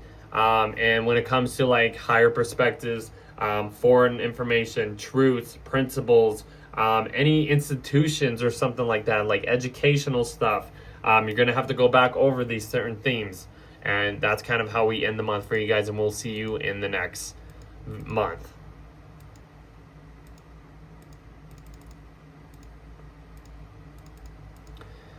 For Leo Rising, so you're having a full moon. Let me see if it'll let me do that. Okay. You're having a full moon happening in your first house. This is showing something about you is being illuminated. Your personality, your impressions, your physical body in some type of way. And what I would think about, because I've been saying something is being shifted, if something will be shifted when it comes to who you are and your seventh house area of relationships, because we're going to have the North Node enter your seventh house eventually later on this year, and the South Node is going to be entering your first house later on this year. But this is kind of like a little glimpse of like a preview of what this energy is going to unfold over the next 6 months to like the next couple of years. So these eclipses that are going to be happening in your first and seventh house, you better pay attention, because something's going to be changing about who you are and who your relationships are, who you are connecting to in a way. We'll talk more about that as we get through. The next big thing is Uranus is stationing direct in your 10th house. So even if your career life, your public life, your reputation has been on shaky ground, this transit, having Uranus in your 10th house since like 2018, last 7 to 8 years, has been giving you the opportunity to try new things, to step outside the box when it comes to your career path, your reputations. What do you want to be known for? Any responsibilities? Maybe you had to be a little bit more inventive of, I wanted to do this, and this is what kind of jolted me to help my responsibilities out, or public life, or career. That's just the whole energy. Uranus is finishing its time in your 10th house. It's going to move into your 11th eventually. That's going to be in the next couple months, just to add that. Then, next thing, we have Mercury and Venus going into your 8th house of Pisces. So Mercury's going to be here for the next couple months. It's going to do a whole retrograde thing. So you're going to have to prepare for some type of, thing happening over the next couple months when it comes to shared resources, inheritance, psychological connections, some refinances and stuff like that, like something to do with any mortgages if you have that. You also have, or even like debts and loans and stuff like that. That can I just add that too. You have Venus here just to kind of soften things up and ease up any uncomfortableness. Mercury's in its sign of fall, but Venus is exalted. So it's like your mind, it might feel like you're all over the place, not knowing this information, but Venus is trying to like connect this and soften up this like uncomfortable type of energy for you when it comes to, other people's money, debts, loans, inheritance, some type of sex or some type of way. If you're like occult stuff, like hidden things when it comes to a partner or other people's money. The next big thing is is Saturn is entering your ninth house, and it's going to make a conjunction with Neptune in your ninth house in Aries. So Saturn is entering a new sign for you, so that means new responsibilities. It's going to be offering new responsibilities, offering new ways of disciplining yourself or becoming a little bit more mature. So it's probably been tough having Saturn go through your 8th house of Pisces over the last few years. So you're leaving that. That's no longer a thing. But whatever reward you are being left with, accept it, because that's a huge deal when Saturn leaves the sign. Saturn is entering your 9th house, so anything to do with like higher perspectives, foreign information, traveling, institutions, or like truths or expansion or some type of way. Saturn's going to be offering like, hey, we need to take a little bit more time when it comes to this. So if you are planning any like educational things, you might have to work a little bit, 10 times as hard to earn that reward or something to do with that. You're going to have to take a little bit more time and endure through this transit. We can talk more about it as we go through. Next thing happening is the new moon solar eclipse, partial, you could say, solar eclipse happening in your 7th house. And this is going to be the first of many partial or solar eclipses in your 7th house. So this is changing, relationships. Your relationships are going to be shifted in the most drastic way. Business contracts, partnerships in some type of way, any one-on-one connections, or something to do with like marriages could be some type of thing popping up out of nowhere. Open enemies in a way, commitments, support, agreements, all that kind of stuff is going to be shifted as the North Node gets into Aquarius in your 7th house, guys. Huge deal. Next thing happening is the sun is entering your 9th house. So just put the spotlight on this, partnership, this, shared resources, inheritance, debts, loans, like this institutional stuff or whatever. This is just putting the focus on this. Mercury's going to be going back and forth, trying to adjust to certain ways when it comes to some other people, money situations, or paying off some loans or debts or whatever. Putting the sun here is just putting the focus on this kind of stuff. There's a lot going on in your 8th house here. So next thing happening is basically I think Mercury stationing retrograde. Yeah. So Mercury eventually just stations retrograde in your 8th house. So this is just beginning the Mercury retrograde. We'll talk more about that in March. But that's how we end the month, guys. So kind of just let the process happen. Let things play out. You don't want to plan or force anything at this time, guys. So we'll see you in the next month.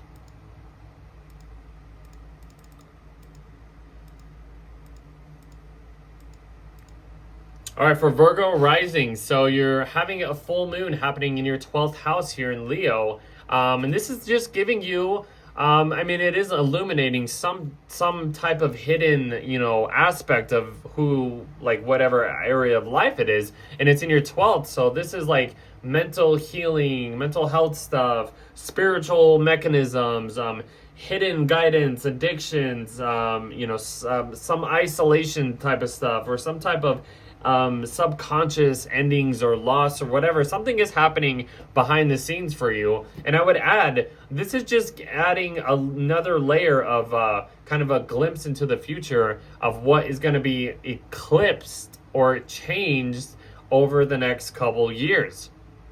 The North Node is going to be eventually going into the sign of Aquarius. The South Node is going to be leaving your sign, which you'll probably be very glad when that happens. And it enters your 12th house later on this summer. But this is just adding a layer of just like, hey, this is giving you something to do with, like, these are health houses I should add. Something is being shifted, or something is being, like, you're being aware of some type of health situations happening, because all of these planets are in your 6th house. Maybe you're doing the grind, you're trying to be in the best shape possible when it comes to your physical health, your services in general. But then the full moon over here is like, okay, I need to balance out, like, I need to take care of my mental space in a way. But there's something here that's going to be like, hey, I think there's some huge changes that actually needs to happen when it comes to this type of health situations, I would think. The next big thing is Uranus. Uranus will station direct in your ninth house. So even if this ninth house has felt on shaky ground over the past 7 to 8 years, Uranus has been here since like 2018. Maybe you've had to be a little bit more innovative, inventive, stepping outside the box when it comes to some higher learning, higher consciousness, something to do with like traveling or learning some foreign information over this period of time.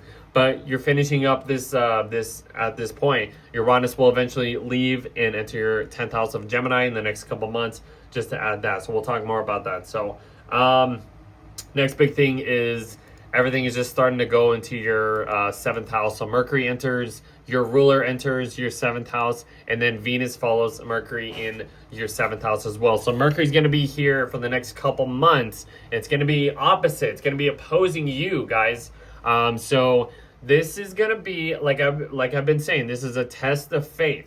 And for you guys, this is going to be like tests of relationships, I would think, because it's in your 7th house. This is the North Node is here. Venus is here at this point. Saturn is kind of finishing its time in your 7th house. So you've had all of this 7th house relationship, business, contracts, partnerships, commitments, like all of this energy. It's like, oh, is it ever going to stop?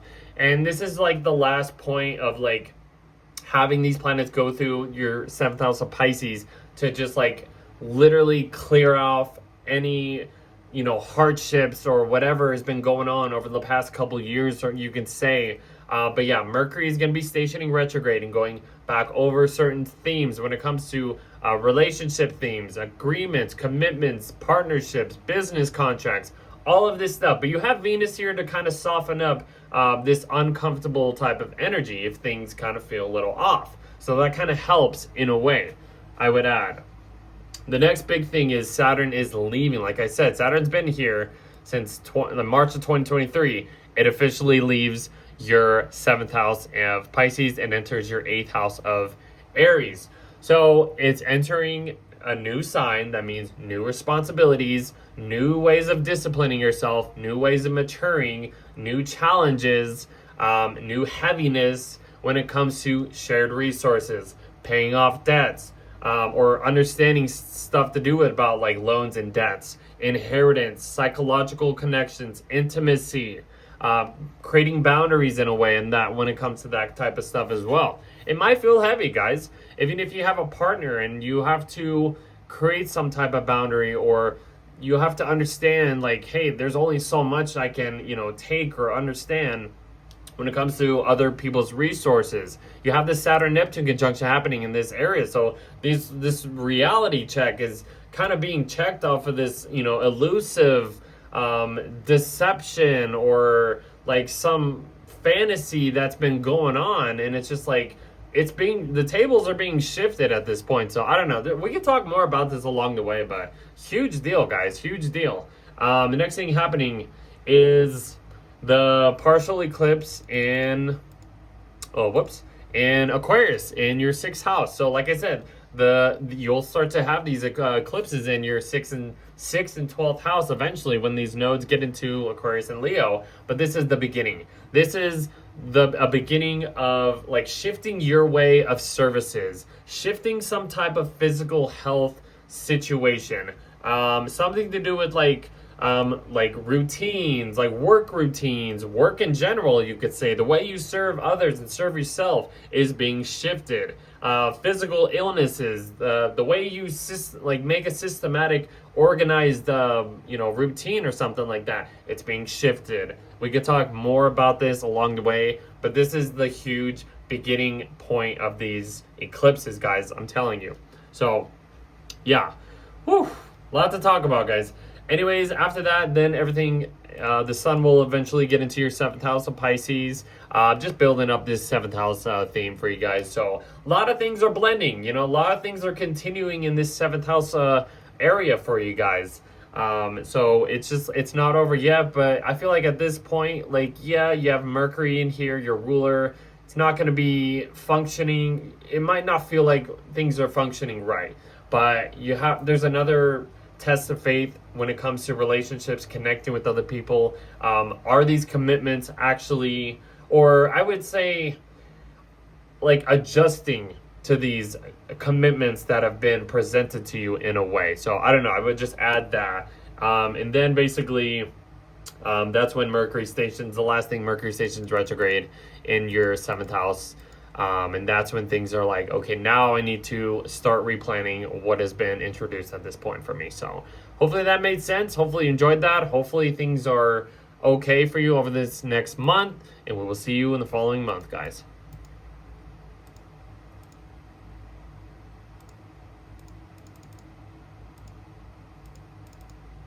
For Libra Rising, so you are having a full moon happening in your 11th house of Leo. And what I've been saying about these lunations this month is, yeah, you're being aware of some type of, area of life, which is a normal new moon and full moon type of energy, or even just a full moon in general. It's in your 11th house of friendships, community services, some huge, financial work situations, gaining that stuff, opportunities. I don't know if I said that or not. Like alliances, groups of people and stuff like that. This is making you aware of what's going to happen when these lunar nodes get into Aquarius and Leo later on this summer. And this is like the first hint of like something is going to be changed. Something is going to be shifted when it comes to networking with people, working just in groups of people in general, being handed opportunities. And there's going to be huge shifts and changes happening when it comes to this area. So even if this is like you being aware of some type of audience of like all of these planets in your 5th house, you're like, oh yeah, I want to do all my creative expressions and stuff like that, and then you're seeing whatever feedback the audience is giving you because of all this 5th house themes. But in general, in the max huge grand gesture of things, these two houses are going to start to be eclipsed over the next couple of years, guys. So be aware that something to do with your audience, something to do with friends, something to do with like huge financial gains or social resources or alliances, or something to do with like more aspirations or lifelong dreams you're becoming aware of something. So be aware of that, guys. Uranus is stationing direct is the next big thing. So Uranus stations direct in your 8th house. So Uranus has been here since 2018, last 7-8 years. So even if you had to be a little bit more inventive, innovative, creative, step outside the box when it comes to shared resources, debts, loans, psychological connections, intimacy, inheritance, some type of debt situations, you're finishing up all of this stuff. Even if it's felt, on shaky ground, you have been like, I feel like you've played all your cards out when it comes to trying this, trying that. When it comes to like literally like any like other people's financial resources or any people's resources, or borrowing stuff, loans, debts, something to do with a partner's resources, because this is 8th house. This is a partner's resources house in general. Something to do with like relationship stuff or whatever. Anyways, I gotta move on. Mercury will eventually, the next thing is Mercury and Venus will enter your 6th house of Pisces, and Mercury's going to be here for a couple months because it's going to begin a Mercury retrograde eventually. So this is going to be the buildup of what is going to be changed at this point, or replanned, I should say. So Mercury, yeah, it's in its sign of fall. It's in its sign of detriment. It's not really activating very good. Information might feel like an overload, or you have to be a little bit more open, or some type of blendable energy has to occur. I would say let the process happen. Instead of just like trying to understand every little detail and being like, I need to know this. It's like, no. Like having Venus here is like trying to be like, hey, let this happen. Like you have the planet of, Mercury and its sign of fall not really operating well, and it's uncomfortable and it's challenging. But you also have Venus here, which is exalted in Pisces. So I've been saying it's kind of like having this this good friend or somebody like leaning like having your like a friend with you in this uncomfortable situation, and it's kind of making the process a little bit more enjoyable, more ease in a way. It's in your sixth house of service, work, physical health, routines, well, like your wellness in general, like something to do with like pets or visible problems or injuries or some health situations or whatever.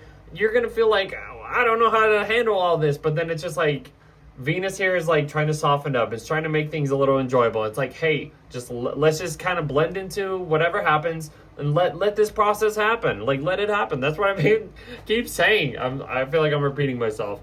But yeah, Mercury's gonna go retrograde eventually. We'll talk a little bit more about that. Next big thing is Saturn is leaving your sixth house of Pisces and entering your seventh house of Aries around the 13th of February. So whatever like gifts that Saturn is leaving in your sixth house when it comes to work, health stuff, and services and like fitness and all that stuff, you'll feel like, okay, like a huge weight lifted off of your shoulders when it comes to that.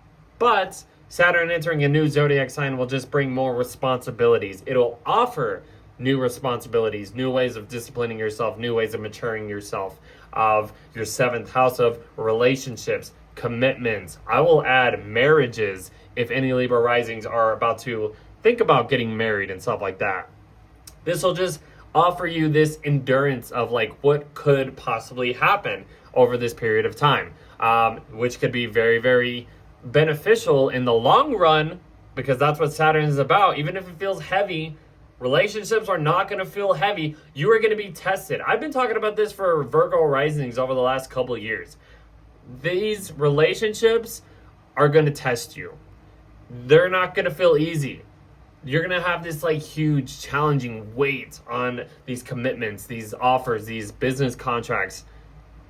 It's not going to feel easy, guys, but hey, you'll learn how to manage this if you understand this. And look, Saturn is with Neptune at this point. They're making the Saturn-Neptune conjunction.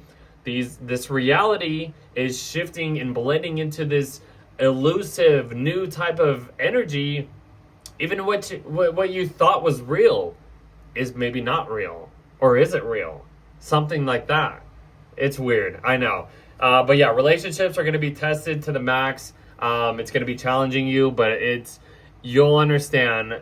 If it's meant to last, like I said, for Virgo risings, it'll last. And I'm sure Virgo risings are very, very happy about Saturn leaving. But I wouldn't say it's going to be a bad time, guys. So just relax. Don't fearmonger this transit. It's going to bring more beneficial things if you actually put in the hard work and actually let things, if it's meant to be, let it be. That's what Saturn's going to be. Boundaries with other people, restrictions, taking more time. I can go on and on about this, but I won't. We'll continue this as this transit happens, guys. I just had to add all that. Anyways, next big thing is new moon, partial eclipse in Aquarius happening in your fifth house. So like I said, these eclipses are going to start happening in your fifth and 11th house. This is the beginning one of Aquarius. So Aquarius themes, this is a very, out of the box, very 10 steps ahead type of energy, but it's in your fifth house. Children, creativity, passion projects. I would just add, Saturn kind of rules the fifth house. So even if there's some type of relationship thing happening here, these eclipses, you could probably have some like responsible children or something. I would just say, just to add that. I'm just saying. But yeah, work hard. Your creative hobbies. This can offer more relationship things, and this is probably gonna work out eventually as these eclipses continue in these signs. I'm just saying. Then everything gets into your sixth house of Pisces to end the month, and then that's kind of just that's where we have the Mercury stationing retrograde, stuff like that. Having the sun here in your sixth house is just putting the focus on, daily routines, putting it in the grind, kind of blending into some type of routine and just letting things kind of go. And then having Mercury stationing retrograde in your sixth house is just going to be like, okay, now if there's things that don't align to this routine, I'm gonna have to go back and over some certain situations to adjust it. I would just add. I really hope you guys enjoyed that, because I feel like for Libra risings, it could be very, very tough. But if you know how to play your cards, you can manage this transit. We'll talk more in the next video.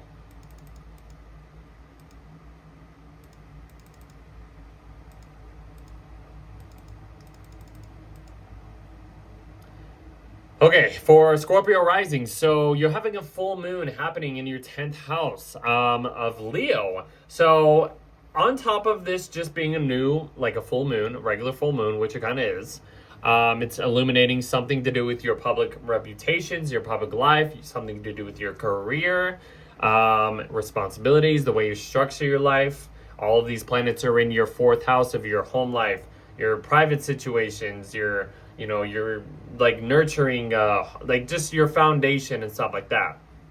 This full moon in Leo is kind of getting you more aware of this little preview, this little hint of what's possibly about to happen when it comes to like your career life or your public life in general. You're going to have these eclipses start to begin in your 10th and 4th house for you Scorpio risings over this later on this year, over the next couple of years. So what I would think about this full moon and even the new moon partial eclipse in Aquarius happening in your 4th house later on this month, there's going to be some changes happening to your career life and also your foundation, your home life in general. So I would just, something's changing here for you guys. I'm just going to add that. So just kind of be aware. Like, yeah, you might have some, awareness of like, oh, okay, this is happening in my career life. This is happening, or I need to adjust or balance out this, this responsibility or something in this public space that can balance out this foundation, this home life for me. Anyways, the next big thing is Uranus is stationing direct in your 7th house of Taurus. So Uranus has been in your 7th house of Taurus since like 2018, the last 7-8 years. And maybe these relationships have been on shaky ground in some type of way. Commitments, business contracts, any support, agreements, maybe something to do with marriage if you're in that kind of situation, partnerships, all that kind of stuff. You might have to be a little bit more innovative, more inventive when it comes to stepping outside the box and trying this out when it comes to relationships, or trying this out when it comes to any contracts or some one-on-one connection with a partner or whoever it is. Commitments, agreements, support. Uranus is finishing its time in your 7th house. And it's going to leave and into your 8th house later on in April. So yeah. A lot of shaky ground happening in your relationship sector, but it's finishing off. So you can kind of ease off on this a little bit. Next thing happening is Mercury's entering your 5th house of Pisces, followed by Venus. And Mercury's going to be here for a couple months, going to start to do a retrograde in your 5th house. So, I mean, it probably won't be that bad for you guys, I would think, Scorpios, because it is in a water sign. Same with Cancers, I should have mentioned. But it's not going to feel clear, I would think. Because, yes, you have Mercury in its sign of fall, and its sign of detriment, and its sign of Pisces. It kind of has to be a little bit more open. It has to be a little bit more free flow. Kind of let things happen, express a little bit more idealistically, creatively, shapes and forms. It's in your 5th house of your creative expressions, passion projects, what you're inspired by. So you might be, leaning towards inspirational things, and even if it's information that doesn't make sense, you might have to go back over this information or whatever situation you're dealing with over the next couple months when Mercury goes back and forth. You have Venus here to kind of just soften off this uncomfortable energy in general. Any situations that you might find yourself in and you're like, this might not feel right, but it kind of feels right because the North Node is here and you're kind of being guided in some type of way when it comes to children, creative inspirations, hobbies, bucket list stuff. Venus is like, hey, it's all good. let's just enjoy this stuff. Let's be a little bit more open and let the process happen. Let it happen. That's what I've been saying for every horoscope. The next big thing is Saturn is leaving your 5th house of Pisces and entering your 6th house of Aries. So even if things have felt heavy in some type of way when it comes to 5th house themes, like your creative side, anything fun, like it's put a damper on anything fun, or maybe you have some type of children situations that you've been dealing with.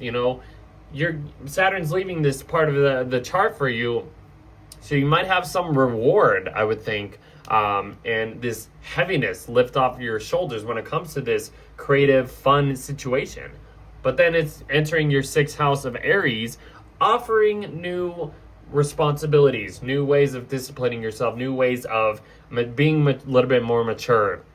And this is just kind of just like offering new ways of like services, the way you serve others, the way you serve yourself, the way you make a routine. And when it comes to like work or something to do with like health, physical health situations, you might have to create more boundaries when it comes to like anything like avoid sweets. I would think like you don't want to go overboard on that. I would just say that's just something to do with like injuries, pets or whatever. You might have to be a little bit more responsible in that, take care of certain things. It's going over. Saturn and Neptune are coming into a conjunction, and that is just kind of lifting this new perspective. Your reality is changing of what can be possible when it comes to like 6th house themes, work, service, like routines, your wellness in general, supplements, like your physical health. What you thought was real, was it real? Is it real now? What is it now? Like, what is it? You'll see the remnant, the ripple effects after this conjunction occurs. Huge deal, guys. I'm just saying, like, that's a huge deal. Next big thing is this new moon partial eclipse happening in which is Aquarius, new moon in Aquarius, partial solar eclipse happening in your 4th house. So like I said, these eclipses are going to start to occur in your 4th and 10th house. This is the first one in Aquarius.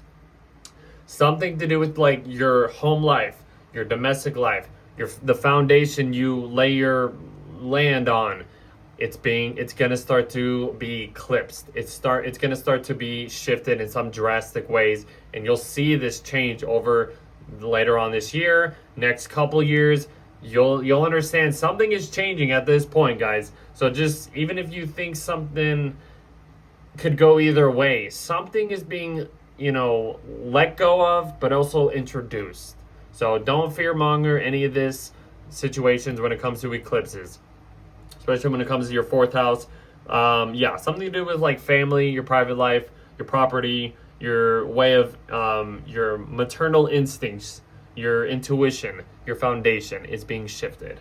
Next thing, the sun goes into your 5th house of Pisces, just to add that blendable, emotional, watery flow kind of energy in your 5th house of creative side, hobbies, children, your creative expressions, just doing things a little bit enjoyable. But you also have this Mercury retrograde building up, so you might have to just kind of let things be.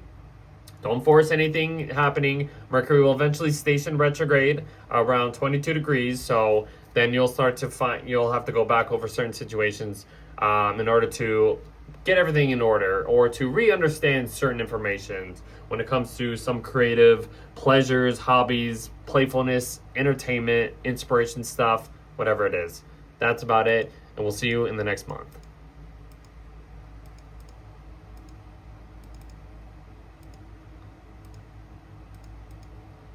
Sagittarius Risings, I'm with you. I'm a Sag Rising myself.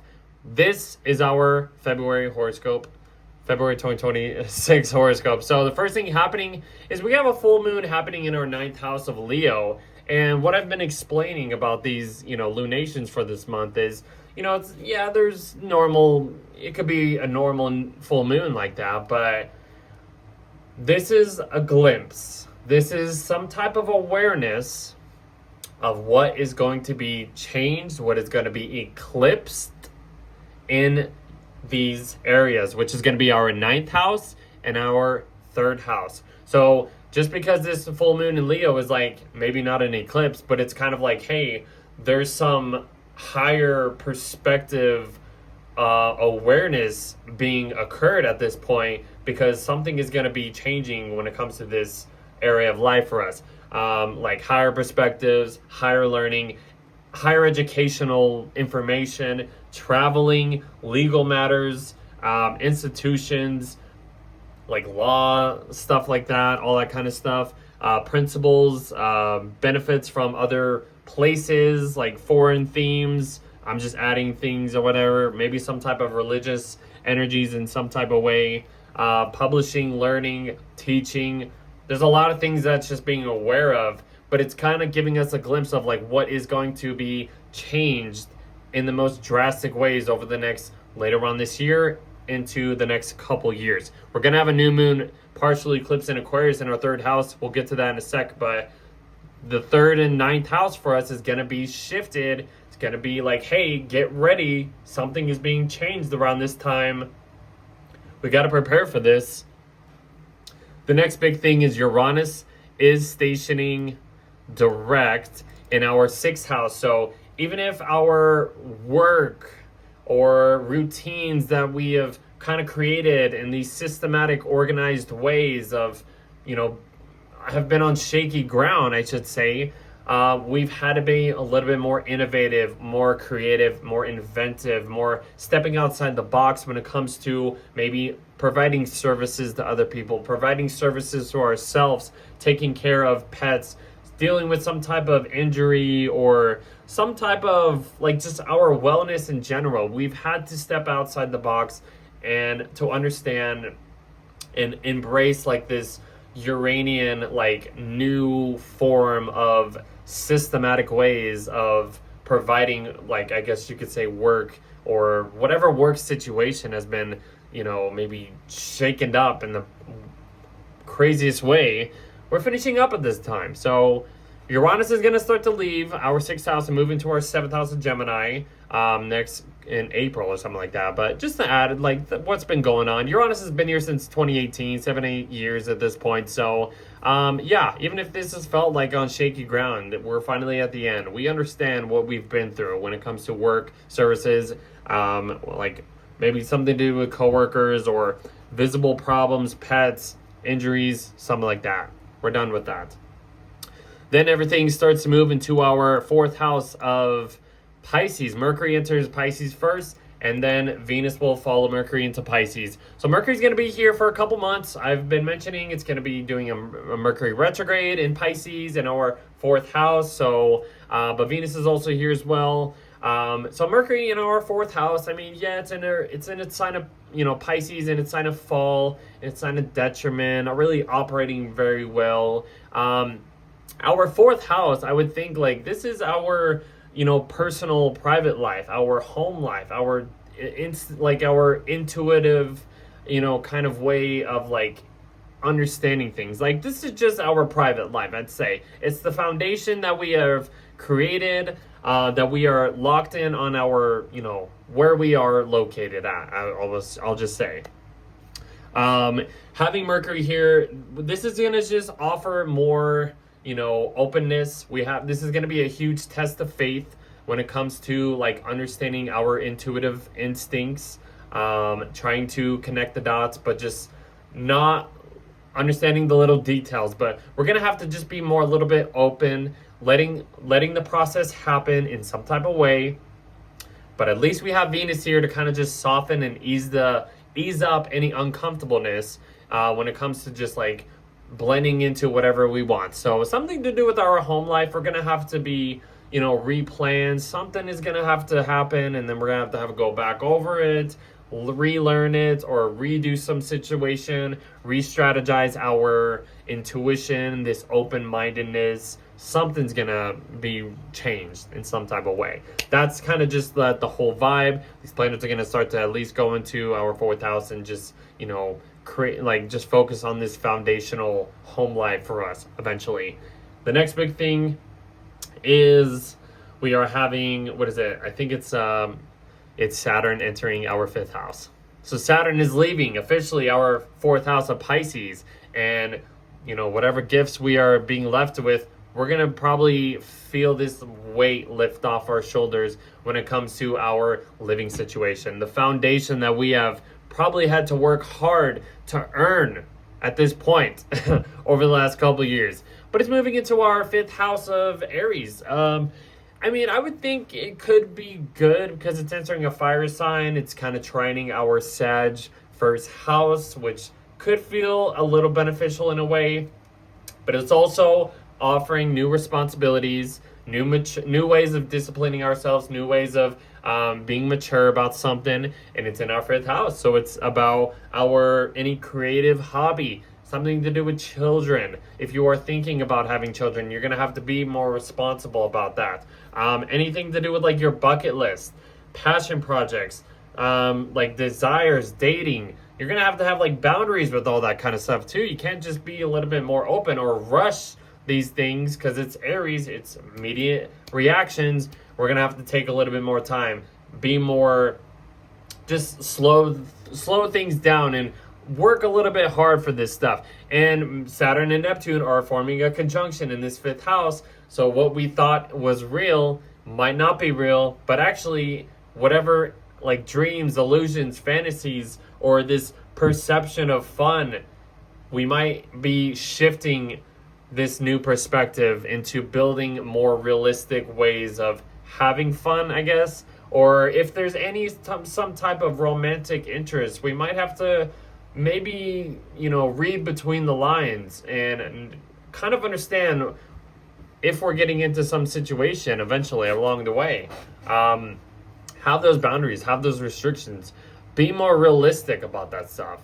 This veil of reality and the planet of reality and illusions of, fantasies is coming together. So there's a new cycle happening. There's a new realistic perception kind of shifting of what we thought was real, but maybe it isn't real. Maybe it is real now. Maybe it hasn't been real at all.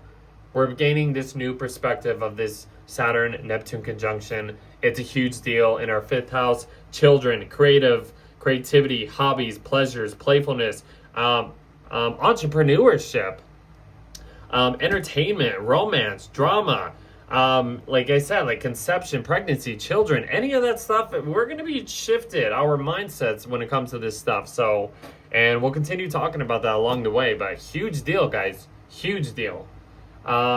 Next thing happening is this partial eclipse, solar eclipse happening in our 3rd house of Aquarius. So this is the first of many eclipses happening in Aquarius at this point. It's in our 3rd house of communication, local environments, siblings, relatives, social life, transportation, rituals, anything to do with like writing, short trips, basic education, interactions, all that kind of stuff. Like even social media in a way.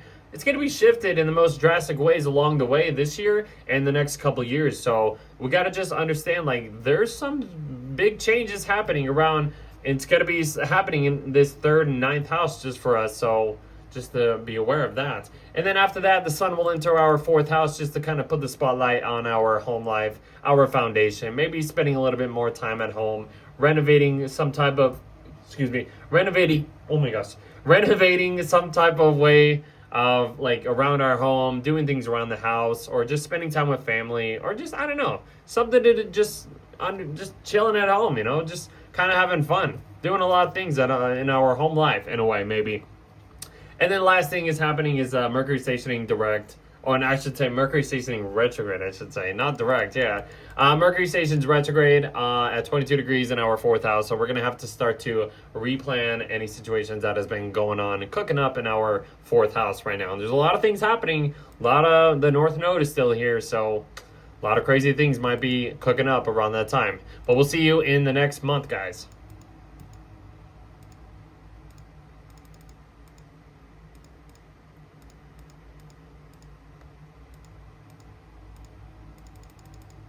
All right, for Capricorn Rising, so you have a full moon happening in your 8th house of Leo, and you have all these planets in your 2nd house. So there's this thing that I've been saying of this axis of Leo and Aquarius being introduced, even though this is just a full moon happening, this is going to be some new awareness of what is actually going to be changing along the way, because you're gonna start to have these eclipses in your second and eighth house. And what this full moon in Leo is all of these planets are in your second house of like your personal wealth, your personal values and possessions and priorities. It's focusing on all that stuff.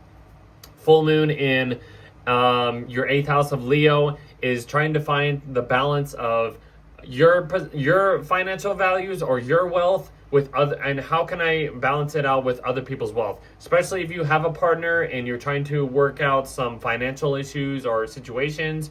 You're going to start to find some awareness of where things need to be balanced, where things need to be even in some type of, money ways or resource ways or whatever, in some type of way. But also, you're going to start to have these eclipses happening in this eighth and second house for you. We're going to have a new moon partial eclipse in Aquarius in your second house at the end of this month. So we'll get to that in a sec. But yeah, be aware that some situations with shared resources, debts, psychological connections, inheritance, intimacy, occult topics, refinances, soul contracts, something to do with like financial institutions, partners' resources is coming up to the light at this point. Next thing is Uranus is stationing direct in your fifth house. So even if this, fifth house has felt on shaky ground, over the past like 7-8 years, it's been since 2018, Uranus has been in Taurus in your fifth house. It's finishing up as this time. Maybe you had to be a little bit more creative or inventive or step outside the box when it comes to anything that's fun, anything that's pleasurable, anything that has inspired you, or something to do with like children. If you have children, you've had to step outside the box to do this, that, and this to, help some type of children or help your children out or whatever. We're finishing up this transit for you. It's going to enter your sixth house officially in April, and that's it. So the next thing happening is everything is going to start to move into your third house of Pisces. Mercury enters Pisces first, followed by Venus, and then the sun will get there eventually. But Mercury's going to be here in Pisces for like a couple months at this point. So it's going to be doing a Mercury retrograde. So it's going to be in your third house, going back and forth. Mercury is in its sign of fall detriment in Pisces. So even if things kind of feel a little off, a little uncomfortable, kind of hard to understand, you're going to have to be a little bit more open-minded. You're going to have to let the process happen and just let things be. I would think because Mercury's here, it's not going to be, not so understand. Like, it's not going to feel good. Like, it might not feel easy in a way. But you have Venus here to kind of make it feel easy in a way. So this is kind of like, let's just say you and a friend, you go over to a friend's house and they invite you over, and someone in your neighborhood, and it's just like you're like kind of uncomfortable, you're not really enjoying the vibe, but they're like, hey, it's all good, like let's just kind of chill, it's all good, like if you have any problems, just I can help you out and make you feel a little bit, I can ease up the little uncomfortableness. That's kind of the description I would describe this, because Mercury in Pisces, it kind of has a hard time understanding big things. And it has to be more open-minded and let the process happen and stuff like that. But yeah, communication, siblings, something in your local environment, neighbors, your transportation, relatives, anything to do with like social media or your social local life is going to be replanned and go back over. That's the Mercury retrograde in your third house. But yeah, the Venus in your third house will ease up and this uncomfortableness. Hopefully that made sense. Anyways, the next thing happening is your ruler Saturn is leaving your third house of Pisces and entering your fourth house of Aries. So this weight is lifted off your shoulders when it comes to your communicative style. Literally everything I just said about your third house, siblings, short trips, basic education, your communication style, social media, writing projects, all of this stuff. Maybe you're finally being gifted to some situation, and then this Mercury retrograde will have to go back over to understand like this whole situation that's been going on in your third house, so to say. Anyways, Your ruler is entering your fourth house to offer new responsibilities when it comes to building a solid foundation. It's offering new ways of disciplining yourself when it comes to family situations, your maternal instincts, your domestic life, the way you process this intuition, feelings and stuff like that. Family, property, your private life. All of this stuff is going to just be challenged over the next couple of years. It'll be here until like April of 2028. It's coming over Neptune. So the planet of reality, your ruler, is coming up to the planet of illusions, fantasies, and stuff like that. It's blending into a new cycle, blending into a new chapter that is being offered to you when it comes to a foundation, like a family situations in general too. So that could be something huge for you guys in a way. So just to say that. Next thing happening is this partial solar eclipse in Aquarius happening in your second house. So this is going to be the first of many eclipses in your second house when it comes to your personal wealth, your security, finances in general, priorities, like food, like how you ingest food and stuff like that, that awareness, your work ethic, material goods and stuff like that. This is going to be a huge shift, and you're going to continue to see your financial side like be drastically changed over the next year, couple years and stuff like that. So just prepare for that stuff, guys. And then the sun will enter Pisces, third house, just to add this layer of what's going on in your third house, and just put a little focus on this blendable, changeable kind of just in local environment, stuff like that. Be a little bit more social, but just kind of let things kind of play out. You have a Mercury retrograde happening. That's the next big thing. It'll station around 21 degrees or 22 degrees. So a lot of plans are going to be readjust, replanned, re-strategized in this area of life when it comes to communication, your social life, transportation in general. So make sure you take care of like your car or whatever transportation you have. Adjust to it, let the process happen. So that's kind of what I would say. We'll see you in the next video.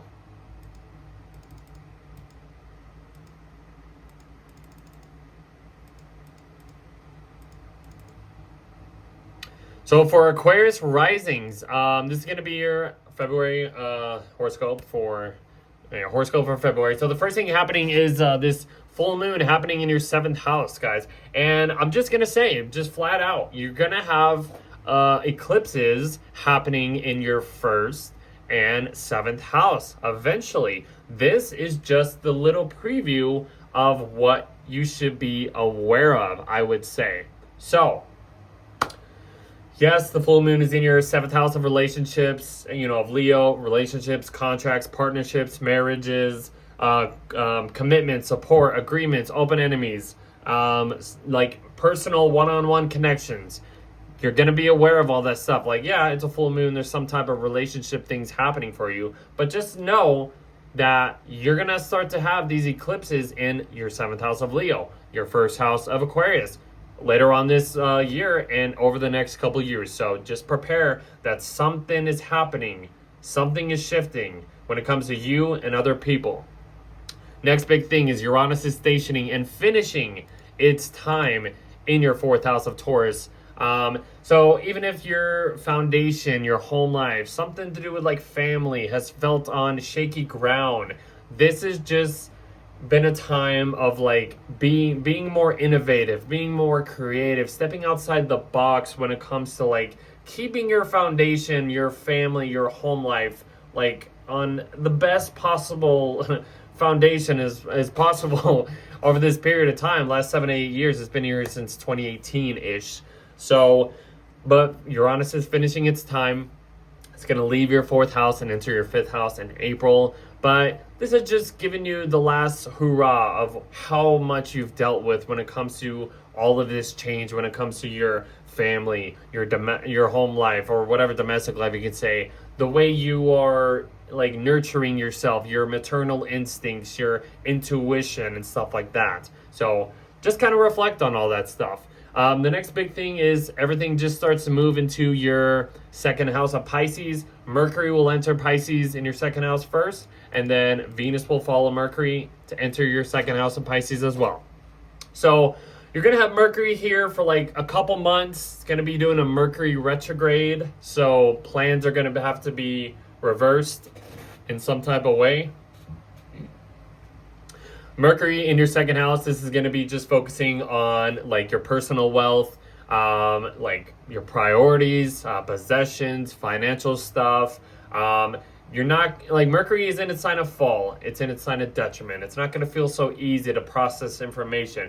You might have to be a little bit more open-minded or step outside the box in some type of way when it comes to just like understanding how can I adjust this way of like security or wealth for just to get the most out of this in this transit or whatever. But you have Venus here to kind of like ease up any uncomfortableness, even if information you're being heard or processing is feeling a little overwhelming. You have Venus to just kind of be like, this is kind of just like a friend just being like, hey, it's all good. Just kind of, you know, if you need anything, I'm here for you. When it comes to like your personal wealth or some type of priority, you kind of just let things blend. Let things, you know, be and let the thing process over time. Because even if, you know, it'll feel enjoyment. You having Venus in your second house, you might want to like receive a lot more material goods or some sweet things or whatever, and it might ease up this Mercury and Pisces second house kind of transit happening here in a way. That's what I've been saying. So next big thing is your ruler Saturn is leaving your second house of Pisces and moving into your third house of Aries. So you're kind of getting this weight lift off your shoulders when it comes to your personal finances or this security that you have probably been forced or challenged to like work hard to earn. And this is like the earning point. Like I said, whenever Saturn leaves a sign, it is known that Saturn leaves you a gift, and then it enters a new zodiac sign, and you kind of understand like, I don't have Saturn here anymore.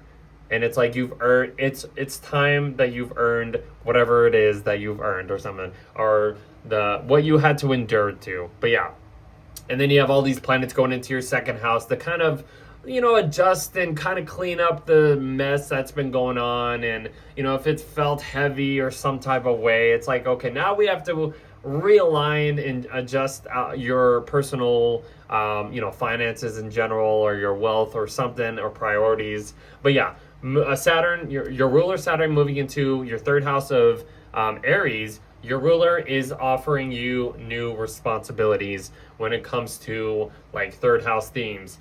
The way you are communicating, like dealing with basic educational information, something to do with your local environment. You might have to work hard towards, or something to do with like just interacting with people, something to do with like social media, like content. If you are a content creator, you want to start pursuing like that kind of stuff. You might have to, you know, work twice as hard to get the best reward out of that.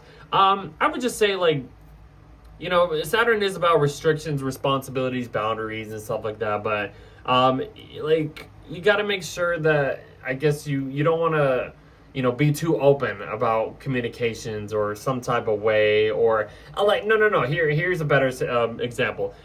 Saturn in the third house is trying to discipline your mentality, your mental side.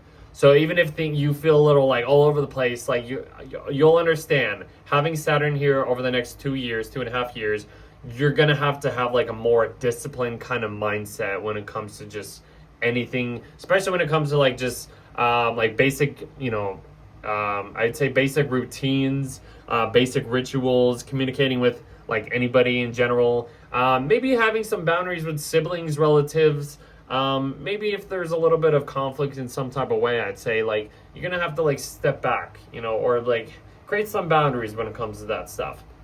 Transportations, short trips and stuff like that, you got to make sure that you are, whatever transportational stuff that you have to make sure that it's in the best space or place, whatever, you're gonna have to make sure that you have good, like your transportation is in good shape in some type of way. So even if something feels like off or some type of way, you might have to work hard towards that too. I don't know. The third house is many, many things. So we'll talk more about it at this point. But you have the Saturn-Neptune conjunction happening in your third house. They're coming together, the planet of reality with the planet of illusions, fantasies, dreams. You're blending into this new cycle. Maybe what you thought was real isn't real, or maybe it is real, or you're just getting this new perspective of, like I've been talking about, this third house, the way you're communicating, this mentality, this you're creating boundaries or some type of new perspective when it comes to just like communicating in general, people in your neighborhood, siblings, trying to understand basic information. I don't know, something like that. I hope that makes sense. Anyways, we're gonna move on.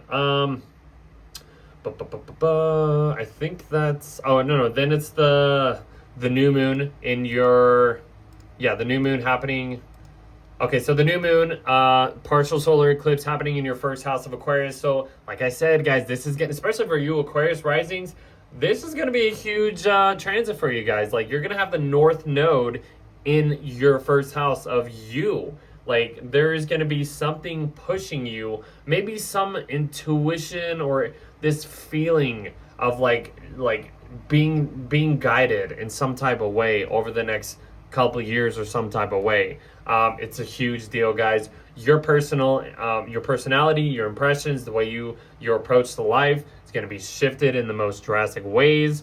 I could go on and on. I don't know, like, we can talk more about it eventually, but yeah, impressions, your personal attitude, something is like just beginning. Something is being shifted of who you are presenting yourself. And this eclipse, this partial eclipse, new moon happening in your first house of Aquarius is the introduction of what is going to be unfolded over the next 6 months to the next couple of years. So your personality of who you are is going to be shifted in the most drastic ways, though. So that's kind of what I would say about that. And then everything starts to move into Pisces. The sun enters Pisces of your second house, just putting the focus on this, personal wealth, personal financial stuff, values, priorities, possessions, trying to just, like I said, and then Mercury will station retrograde just to start to clean up. Start to clean up this this second house and get everything organized in some type of way. That's what I would think over this next couple months. I would think so, guys. And I think that's about it. So, and then like I said, Mercury stations retrograde, and then so Mercury stations retrograde in your second house, and then we'll talk more about that in the next video. So we'll see you in the next month.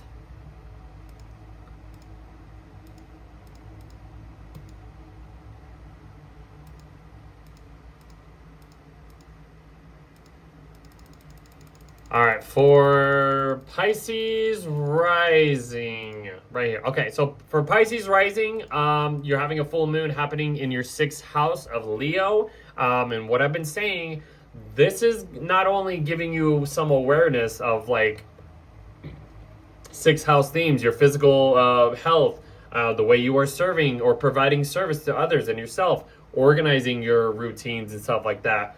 This is going to give you a glimpse of what is going to be shifted once we get, to these eclipses later on this year. And the North Node is going to go into, it's going to leave your first house of Pisces and enter your 12th house of Aquarius. And the South Node is going to be entering your 6th house of Leo. So what I would say, this full moon in Leo is, a full moon in Leo, but this is kind of, I would say, make you aware of some drastic change that is going to be happening when it comes to these health houses, your physical health, your mental health. I mean, you have a lot of planets in your 12th house kind of ending this cycle and focusing on more spiritual mechanisms, or just focusing on how to heal your mental health and how to get rid of addictions and stuff like that, or some isolation is being you might be isolating yourself a lot more at this time, but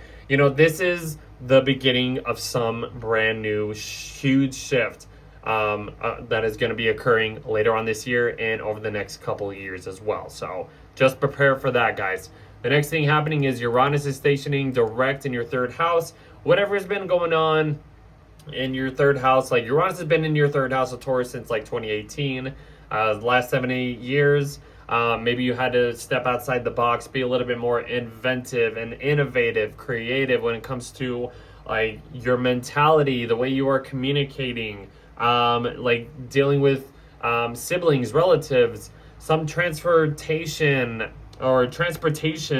situations or whatever. Like, let's just say your car broke down like 2 years ago. You had to do some crazy thing just to get it back up and running or some type of way. Just an example. I don't know, but interacting with people, some social media things or whatever. Maybe you've been active on social media and it's helped you step outside the box and, presented some type of local, engagement with people or something. I don't know. This is just the end of it. Just, reflect on all that stuff. It'll leave your third house and into your fourth house in April. So we'll talk more about that as we get there. But the next big thing is everything starts to move into your first house of Pisces. Mercury enters your sign of Pisces first, and then Venus will follow Mercury in Pisces in your first house. So Mercury's going to be here for a couple months. It's going to be doing a Mercury retrograde, so prepare for some type of change. It's in your first house, so this is just kind of changing your personal impressions, your way of just presenting yourself, your approach to life, your identity. Some new beginning might be, literally changing because all of these planets are entering your first house, which is a new beginning as whatever it is. That's the new start for this cycle for you. So, I mean, having you're going to have Mercury retrograde, change up some certain plans or whatever over time, over the next couple months. But you have Venus here to kind of just lighten things up. Makes like, even if things feel uncomfortable, you have Venus here to just lighten the vibe, kind of make things a little bit more enjoyable. I mean, it's in your first house. You might be, attracting more, pleasurable, unconditional type of, connections or interactions or some type of relationships or something like that. But yeah, Venus, Mercury are going to be kind of close to each other this whole month. So Venus, I would say, is offering a helping hand to this Mercury in Pisces. It's in detriment. It's in fall. So it's not really operating a little bit the best. But be a little bit more open-minded. Kind of just blend into whatever you are processing. Just try to understand, like, it's on the North Node. There's a lot of changes happening as well. There might be some fated events or situations happening that could, either alter your personality eventually over time, something like that. I don't know. Anything can happen. The next big thing is Saturn is leaving your first house of Pisces and entering your second house of Aries. So you'll probably feel this weight, this heavy weight lift off your shoulders of who you are. You've had Saturn here since March of 2023. You have been probably through hell and back when it comes to Saturnian themes of being more disciplined, having some type of boundary when it comes to just not letting everybody in, being forced to just like have your guard up in some type of way, I would think. And like, this is a huge deal. As Saturn goes into your second house, it's going to be offering you more new responsibilities when it comes to your personal like values, your personal financial wealth, security, investments. You're having a Saturn-Neptune conjunction happening in your second house in Aries. So this is like changing the whole perspective of what is wealth to you. Like, in general, I would think like that's a huge deal. So you're blending a new reality perspective on personal investments, priorities, possessions, like something to do with like ingesting food or whatever. But yeah, values, income, money, the same thing. Your personal support. Just all of this stuff is being like shifted in the most drastic ways, and you'll see after this point.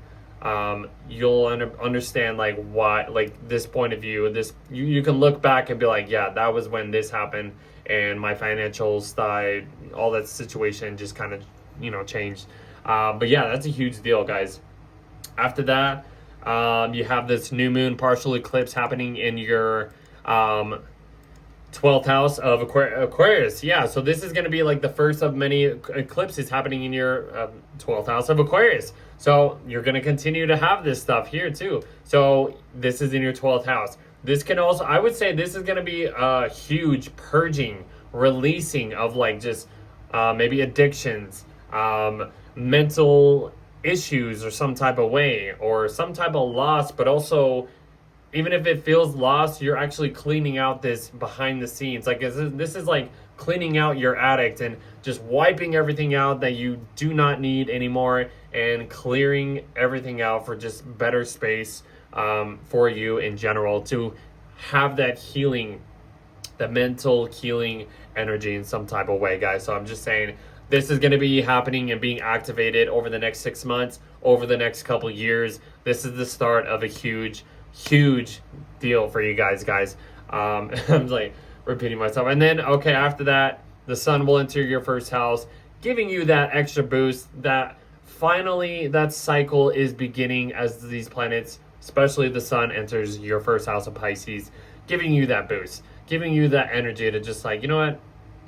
I am who I am. You know, be who you are and show people who you are. You've been through a lot of stuff having Saturn and Neptune in your first house, but now this is the time to just kind of clear the state and present a new personal, I guess, approach to your life, to impressions, to your personality. Who do you want to be? How do you want to be? And just let things be. Or something like that. And then Mercury will station retrograde eventually. I'll just add that. It's going to shift if I change. Mercury will station retrograde at like 22 degrees in your first house to give you the time to be like, okay, now this is going to be the time to go back over any information and to just reorganize who you are and how you want to present yourself, like I said. So, and that is it. That is February 2026. I hope you guys are enjoyed that. It's not too bad of a long video, kind of an average, 2.5 video that I usually like to do in these episodes. But yeah, February is going to be huge, guys. February, we are fully into this new era as soon as we get to February, and we still have more changes happening. These eclipses and this Mercury retrograde occurring, building up over this period of time. This is going to be huge, guys. I'm telling you, this is another huge year, but I feel like it'll be a better year. It's just we're stepping into a new chapter as we go through 2026, and we're already in the second month already, and this is already pushing a new chapter in our lives, in our way. What do you want to do for this? I know after we get to March, after we get past this Mercury retrograde, we get closer to Aries season, that's when things will start to really kick off. In a way, that'll be the astrological new year that we'll talk about next month. But yeah, this is just a more last minute cleanups, last minute preparing for like actually getting into this new year. A lot of things are changing and they always do. So please like, share, subscribe. I mean, let me just put this back. This is February 2026. I mean, super fun to talk about this. Another month, another horoscope episode. I love doing these. I love enjoying this. So please like, share, subscribe. Follow me on Patreon. Support me on Patreon, I should say. Or join as a free member. Follow me on YouTube, TikTok, Instagram, whatever it is, Spotify, because it goes on there on those platforms. So super excited and happy new Chinese Lunar New Year. You are the horse. That's an also layer of this huge year that we are entering to. So I'm super excited to talk about that. So yeah, I really hope you guys enjoyed it as much as I did talking about this. And I'll see you in March.